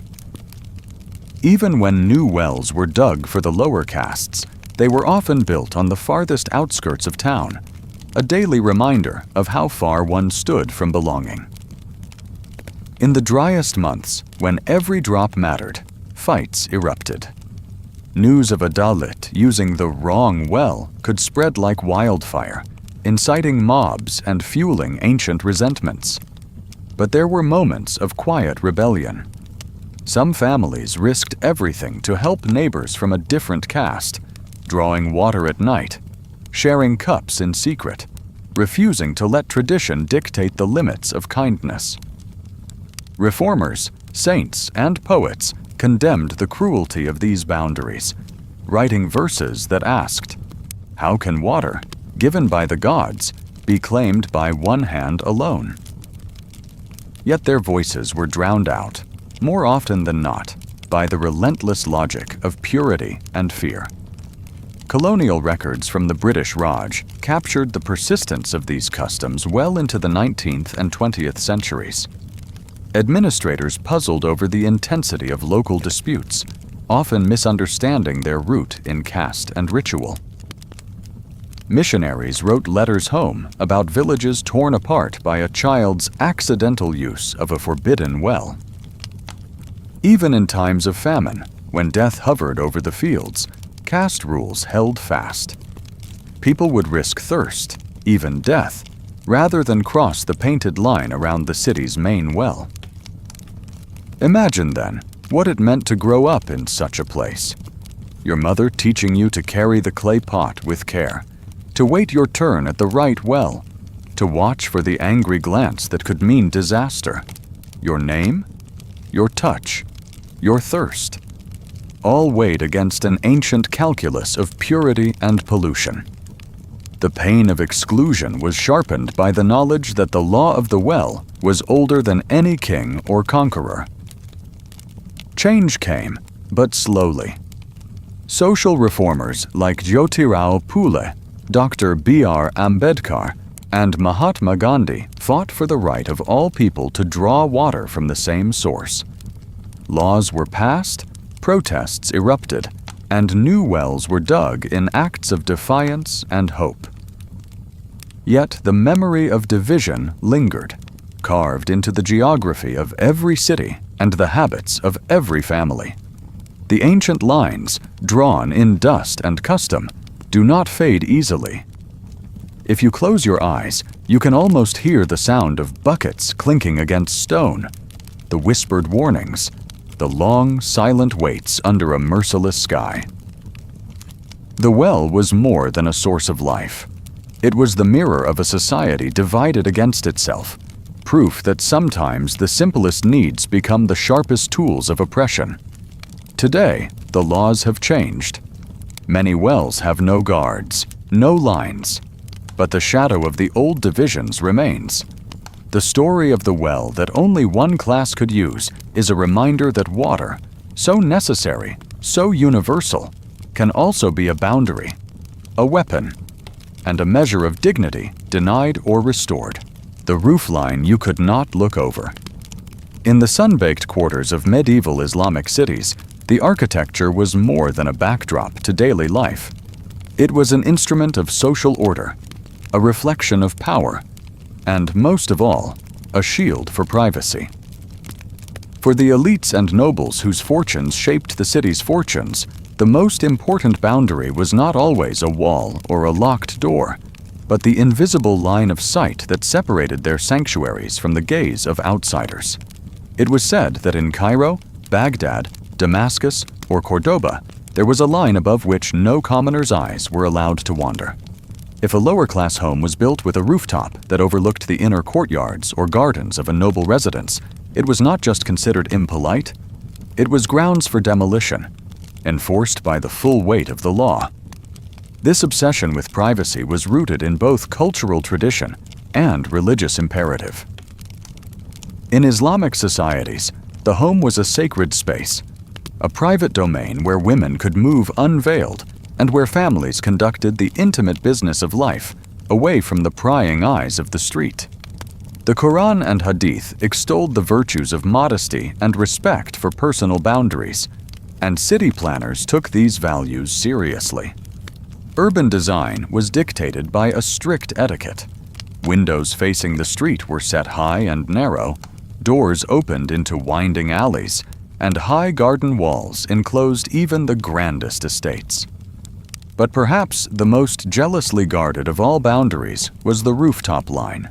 In the dense, layered cityscape, homes were built side by side, often sharing walls or clustering around narrow courtyards. Rooftops were an essential part of daily life for ordinary people, spaces for drying laundry, sleeping on hot nights, and watching the city come alive at sunset. Yet above the mansions of the wealthy, that same rooftop could become a tool of scandal, suspicion, and surveillance. It was a matter of reputation and honor. For a nobleman, the fear was not only that his privacy might be violated, but that rumors might be kindled by a single glimpse of unveiled women or secret conversations. The mere suspicion that a neighbor could see over a garden wall could prompt petitions to the city's Qadi, the judge responsible for upholding Islamic law. There are preserved accounts from 10th century Cairo and medieval Baghdad in which nobles demanded the demolition of adjacent houses whose roofs rose too high. The judge would dispatch city inspectors to measure the roof line, and if it threatened the privacy of the elite, the offending section would be torn down, often within days. Sometimes it was not the original construction, but later modifications that triggered conflict. A family might add a new story to their humble home, hoping for more space, only to find themselves at the center of a legal dispute. The outcome was nearly always the same. Privacy for the elite was paramount. The social contract depended on maintaining not just literal walls, but also the unbroken invisibility of certain lives from others. This dynamic shaped not only the physical skyline, but the social one as well. The very arrangement of a city's buildings could speak volumes about its social hierarchy. As you wandered the labyrinthine streets of Fes or Aleppo, you might see a jumbled horizon of domes and terraces, but your gaze would be guided, always, by what you were permitted to see, and by what you were not. The noble homes with their intricate mashrabia screens and lush hidden gardens stood protected behind walls and above the reach of prying eyes. For those whose rooftops were ordered demolished, the loss could be devastating. Rooftop living was a crucial part of urban survival for the poor, offering a measure of respite from overcrowded rooms below. The sudden destruction of an upper story might mean the loss of a sleeping area, a workshop, or a rare patch of open sky. Yet few dared to protest, for the balance of power in the city was clear. Challenging a noble's claim to privacy could bring accusations of spying or slander, both punishable offenses. Legal records from Ottoman Istanbul and Safavid Isfahan detail countless disputes over roof lines and windows. Some were resolved by compromise, walling up an offending window, lowering a parapet, or agreeing to keep a rooftop unused. Others ended in forced demolition, with city officials citing religious duty as justification. The rationale was always the same: to protect the sanctity of the home and, by extension, the honor of the family within. This architectural obsession with privacy also fostered a peculiar sense of solidarity among neighbors. The same people who might be compelled to lower their roof for a noble could count on their immediate community to protect their own modesty. Urban neighborhoods operated by a code of mutual respect. Rooftop gatherings would end at a nod from a neighbor. Families took turns using shared terraces, and children were taught from an early age to avert their eyes when passing the houses of the powerful. Even travelers noticed the consequences of these customs. Medieval European visitors to Cairo and Damascus marveled at the apparent lack of street-level windows and the silence that hung over the city at midday when most people retreated into private courtyards. They puzzled over the high, blank walls and wondered what secrets might be hidden inside. But for the residents, these barriers were not just about secrecy. They were about safety, dignity, and the maintenance of a social order that kept life predictable in an unpredictable world. With time, as cities modernized and social hierarchies shifted, some of these customs faded, but the traces remain. In the old quarters of many Middle Eastern cities, you can still see the ghostly outlines of demolished upper stories or the artful screens that once guarded a noble family's privacy. The city's skyline is a palimpsest, a story written in stone and erased, rebuilt and erased again, each change marking a negotiation of status, power, and respect. Looking back, the demolished rooftops are more than an architectural curiosity. They are a window into a world where the line between private and public was fiercely defended, not just by laws, but by the very bones of the city itself. They remind us that even the simple act of looking is never innocent, that to see or not to see can be an act of privilege, resistance, or submission.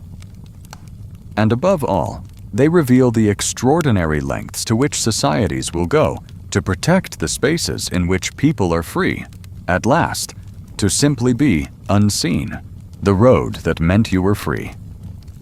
Imagine a slave in ancient Athens, carrying out daily tasks under the ever-watchful eyes of masters and overseers.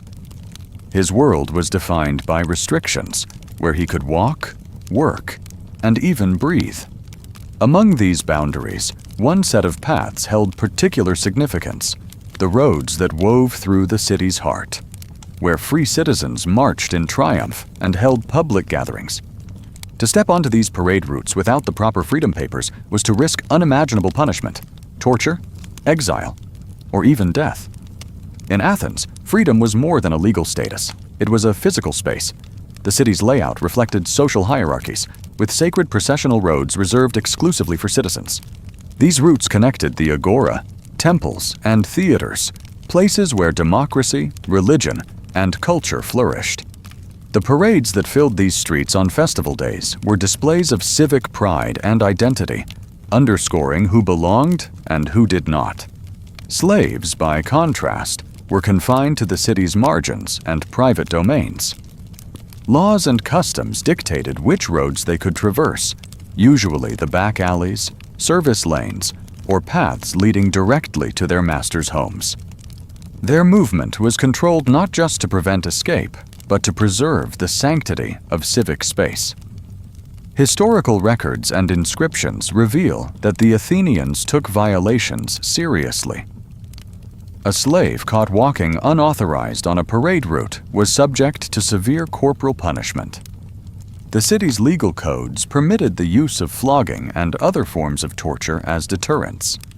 The fear was not only about maintaining social order, but about symbolically enforcing the divide between free and enslaved, citizen and property. These regulations extended beyond the physical. Slaves who gained manumission, the granting of freedom, received official documents known as libelli, which served as passports within the city. Carrying such papers was essential. Without them, a freed person risked being mistaken for a slave and punished anew. This legal identity was tied directly to access. Only those who could prove their status were permitted on the city's central roads and to participate in civic life. The consequences of transgressing these boundaries were more than personal. They sent a message to the entire community. By policing movement, Athens reaffirmed its social order daily, reminding everyone that freedom was a privilege tied to law, lineage, and place. Imagine the psychological weight of these restrictions. For a slave, every journey was a navigation through invisible lines of control. The very stones beneath their feet could be paths to punishment or liberty, depending on the papers they held and the eyes watching them. Yet within these constraints, slaves sought freedom through manumission, often leveraging savings, favors, or legal petitions. Those who succeeded crossed a threshold not only in law, but in space. The right to walk the proud streets of Athens, to claim the city as their own. When you walk the ancient roads of Athens today, envision the layers of history beneath your steps, the vibrant processions of free citizens, and the cautious footsteps of those barred from such honor. The roads were not mere passageways. They were symbols of freedom itself, where the very act of walking declared one's place in the city's social fabric. In Athens, freedom was measured not only in rights, but in roads. A reminder that liberty is often defined as much by where you are allowed to go as by who you are. The Circle of Silence. Around the temple.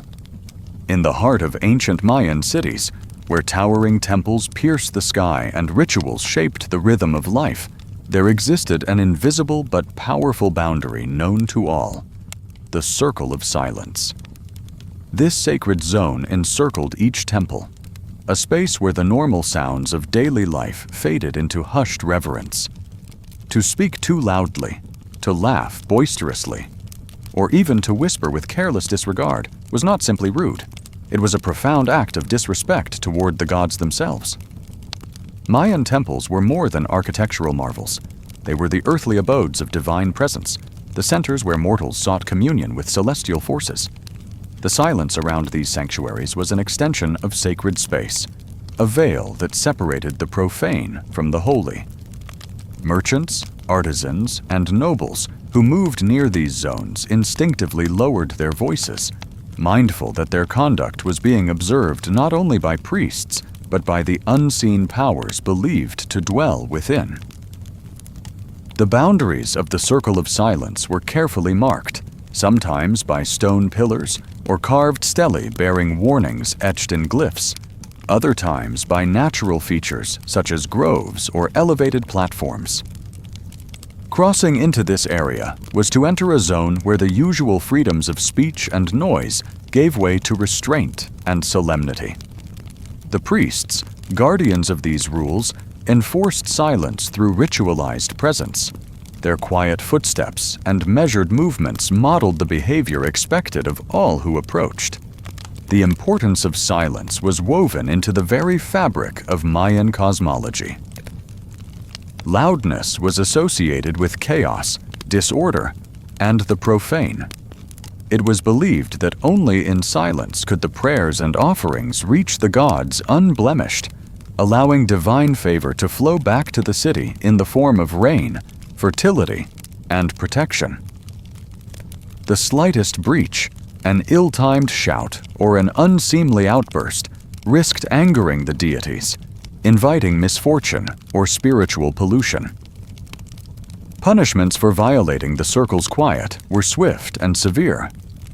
Eyewitness accounts from codices and oral traditions recount how offenders might be publicly reprimanded by priests, or, in extreme cases, subjected to ritual cleansing or exile from the sacred precinct.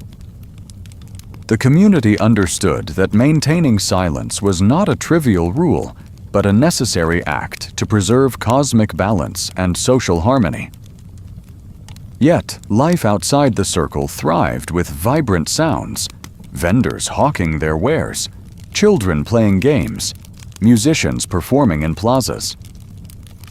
The contrast between the lively city and the solemn temple precinct underscored the dual nature of Mayan society, balancing earthly joy with spiritual discipline. For the Mayans, the Circle of Silence was more than a physical space.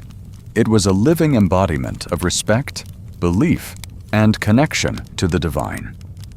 To enter it quietly was to acknowledge one's place in the vast order of the cosmos and to participate in a tradition that honored the sacred with every breath held and every whispered prayer. The market stall that outsiders couldn't touch. Imagine stepping into a bustling medieval marketplace, alive with the scents of spices, the gleam of fine cloth, and the chatter of merchants haggling over rare goods. But amidst this vibrant scene, there were invisible lines drawn, boundaries not marked by fences or signs, but by social status and law. Certain market stalls, especially those dealing in luxury items, were reserved strictly for the elite. Outsiders, commoners, and even lesser nobles who dared to touch or handle these precious goods without proper rank risked harsh penalties. Some merchants went as far as hiring guards to enforce this rigid class purity, turning their stalls into guarded enclaves of exclusivity. In medieval Europe, markets were not simply centers of commerce. They were stages upon which social order was performed and reinforced. Goods like silks, spices, precious metals, and fine jewelry were more than commodities. They were symbols of power and prestige. To own or even handle such items marked one's place in the social hierarchy. Thus, the control over who could interact with these goods extended beyond economic regulation into the realm of social policing. Historical records reveal that in cities like Paris, Venice, and London, laws governed who could trade, display, or even touch certain products. Guild regulations often stipulated that only members of particular social ranks could handle luxury fabrics or precious stones. Merchants selling these items faced strict oversight. Their stalls might be located in exclusive market sections, physically separated from common vendors by barriers or patrols. The presence of guards was not uncommon. These attendants served to protect merchandise from theft, but also acted as enforcers of social boundaries. Their duties included monitoring customers and ejecting those who overstepped class boundaries by touching or inspecting goods reserved for the noble elite. In some cases, the punishment for violating these rules could include fines, public humiliation, or even imprisonment.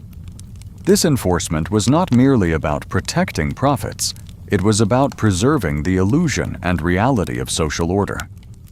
Touching a noble's silk without permission was akin to breaching the invisible walls that separated classes. It threatened the social fabric by blurring the lines between those entitled to luxury and those who were not.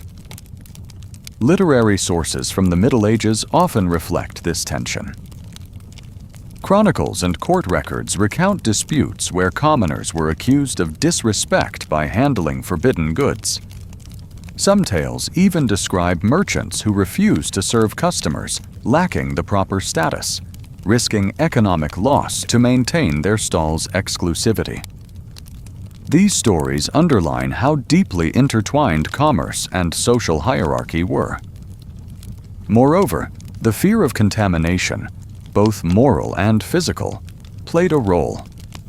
The idea that the lower classes might sully precious goods by touching them was not just snobbery, but tied to beliefs about purity and honor. Luxury items were considered extensions of noble dignity. Allowing common hands to grasp them was seen as a symbolic degradation. Despite these barriers, markets were dynamic spaces where social boundaries could occasionally be challenged. Wealthy merchants and rising bourgeoisie sometimes pushed these limits, flaunting their ability to afford goods previously reserved for the aristocracy. However, the guards remained vigilant, and merchants relied on their presence to signal that despite changing fortunes, some lines remained inviolable. When you hear that certain market stalls forbade outsiders from touching goods, remember this was about more than commerce. It was a mechanism of control, a daily enactment of power that ensured the visible and tactile symbols of status remained the exclusive domain of the elite. The guarded stall was a microcosm of medieval society itself, where every interaction was charged with meaning, and every touch could affirm or threaten the delicate balance of class. The courtyard where you could be killed without trial. Imagine standing before the towering walls of a Persian palace at sunrise, the stone glimmering in the shifting light, banners stirring in a breeze that smells of desert dust and incense. The great gates are flanked by silent, watchful guards, each armed with curved swords and eyes that miss nothing. Behind those gates lies a world of staggering wealth and almost unimaginable danger. In the ancient courts of Persia and Egypt, there were places so sacred, so fiercely protected, that a single misstep, a single foot in the wrong courtyard, could mean instant death, sanctioned by law and carried out without hesitation, trial, or mercy. For the ordinary person, the palace was a distant spectacle, a place of rumor and awe, glimpsed from afar. Its inner zones, however, were ruled by an entirely different code, one where the authority of the ruler was absolute, and the protection of that authority demanded violence, as swift as it was silent. These execution courts, sometimes hidden within the labyrinth of halls and courtyards, sometimes set right at the heart of the palace complex, were not places of spectacle or public punishment. They were zones of lethal security, and their existence sent a chilling message to every servant, noble, and visitor. You entered only by invitation. If you trespassed, your life was forfeit. In Achaemenid Persia, at Persepolis and Susa, the palace architecture itself enforced these invisible boundaries. Official chronicles and ancient reliefs show carefully managed routes leading from public courtyards to increasingly private zones. The farther you ventured, the greater the risk.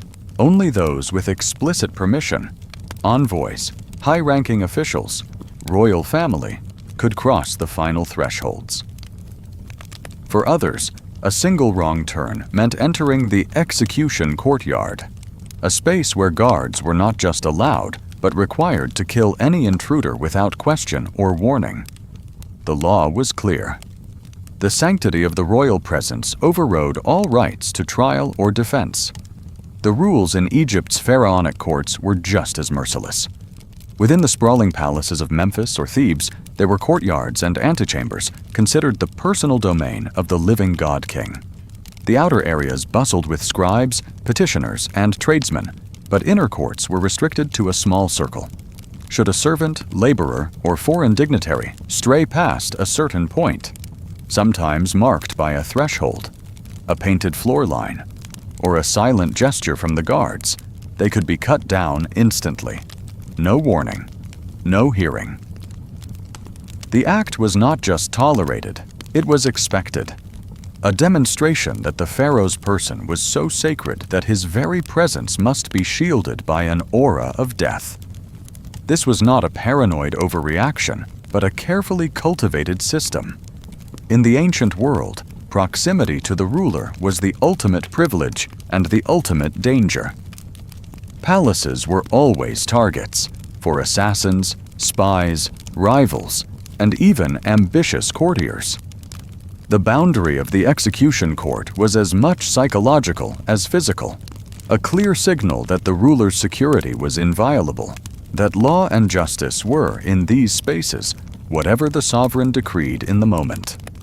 Surviving records from Persepolis describe how even high-ranking nobles would be stopped at the execution courtyard and made to wait until summoned. Accounts from the Babylonian and Assyrian courts tell of messengers who, misunderstanding a gesture or entering the wrong doorway, were killed before their missive could be delivered.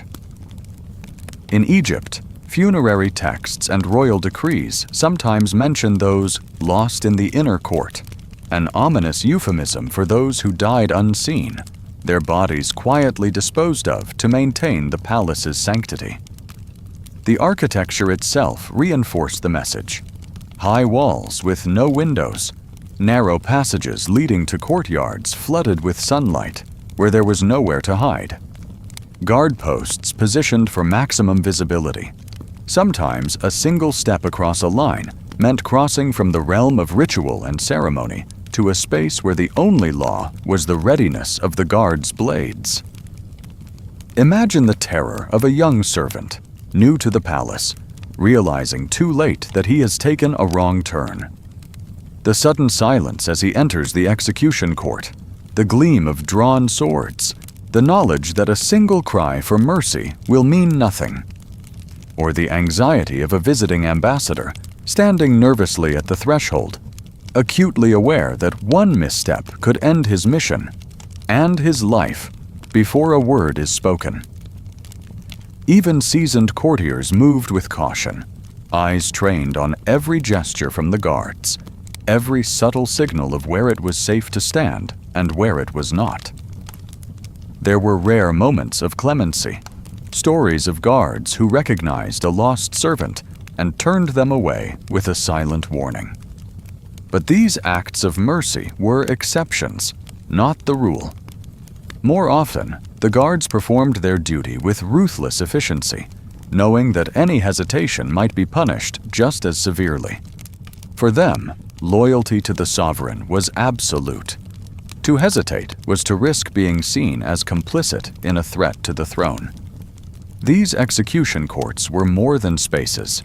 They were instruments of rule, reminders that power in Persia or Egypt was a force that could protect and destroy with the same hand. The king or pharaoh did not need a courtroom or a trial to enact justice. His presence, his will, was the law. And everyone who lived or worked within those walls was acutely, painfully aware of the boundaries that could never be crossed. Centuries later, the ruins of these palaces remain. Columns toppled, courtyards open to the sun. But if you close your eyes, you can almost feel the tension that once lived in those stones. The careful footsteps, the low murmur of guards, the absolute silence that fell whenever an uninvited presence crossed into the forbidden zone. The execution courtyard was not a place of spectacle, but a place of fear. A threshold between the living world and the absolute, arbitrary power of a ruler whose word was death and whose memory echoes, even now, in the very stones beneath your feet. The house that became illegal. Overnight, in the teeming, chaotic neighborhoods of ancient Rome, a family could go to bed in their home and wake the next morning to find that same home had become illegal, vanished in the eyes of the law, erased by a single edict or the stroke of a magistrate's pen. For the city's poor, this threat was never far away. It was woven into the very fabric of Roman urban life, where power and progress moved with ruthless speed, and the lives of the many could be upended in an instant for the convenience of the few. In Rome, the legal ground beneath your feet could vanish overnight. The city was a living organism, forever expanding and consuming itself. Grand building projects, new forums, temples, baths, or roads were the pride of emperors and magistrates. But for every monument that rose in marble and gold, there was a neighborhood swept away, its residents sacrificed to the march of ambition. Nowhere was this more devastating than in the sprawling insulae, the crowded, haphazard apartment blocks where the working classes, migrants, freedmen, and slaves crowded together. Here, every family was painfully aware that their tenure was as fragile as the walls that enclosed them. Roman law gave the elite remarkable power over urban space. At a moment's notice, the Senate could pass a decree rezoning entire districts, declaring clusters of houses illegal for any reason: public health, fire risk, aesthetics, or, most commonly, the grand vision of a new public work. The logic was cold and impersonal. The greatness of Rome demanded sacrifice, and the homes of the poor were the most expendable resource. The process was swift. Notices might appear on doorways or be shouted in the street by magistrates' heralds. Sometimes there was no warning at all, just the sound of soldiers or hired laborers arriving at dawn, ready to begin demolition. For the families caught in these sudden purges, there was no real recourse. Legal protections for the poor were paper-thin, and appeals to the courts or city officials almost always failed. Even the famous grain doles and occasional gifts of bread from the emperors could not substitute for the loss of a home. Once a district was rezoned, every resident became an illegal occupant, subject to immediate eviction. Those who resisted could be arrested, beaten, or simply dragged into the street while their possessions were dumped in filthy alleys or trampled underfoot. Surviving letters and court records capture the bewilderment and anguish of those displaced. One former resident of the Subura district wrote of watching his block reduced to rubble in a single day to make way for a triumphal arch. His family slept under tarps for weeks, forced to beg or barter for shelter with strangers.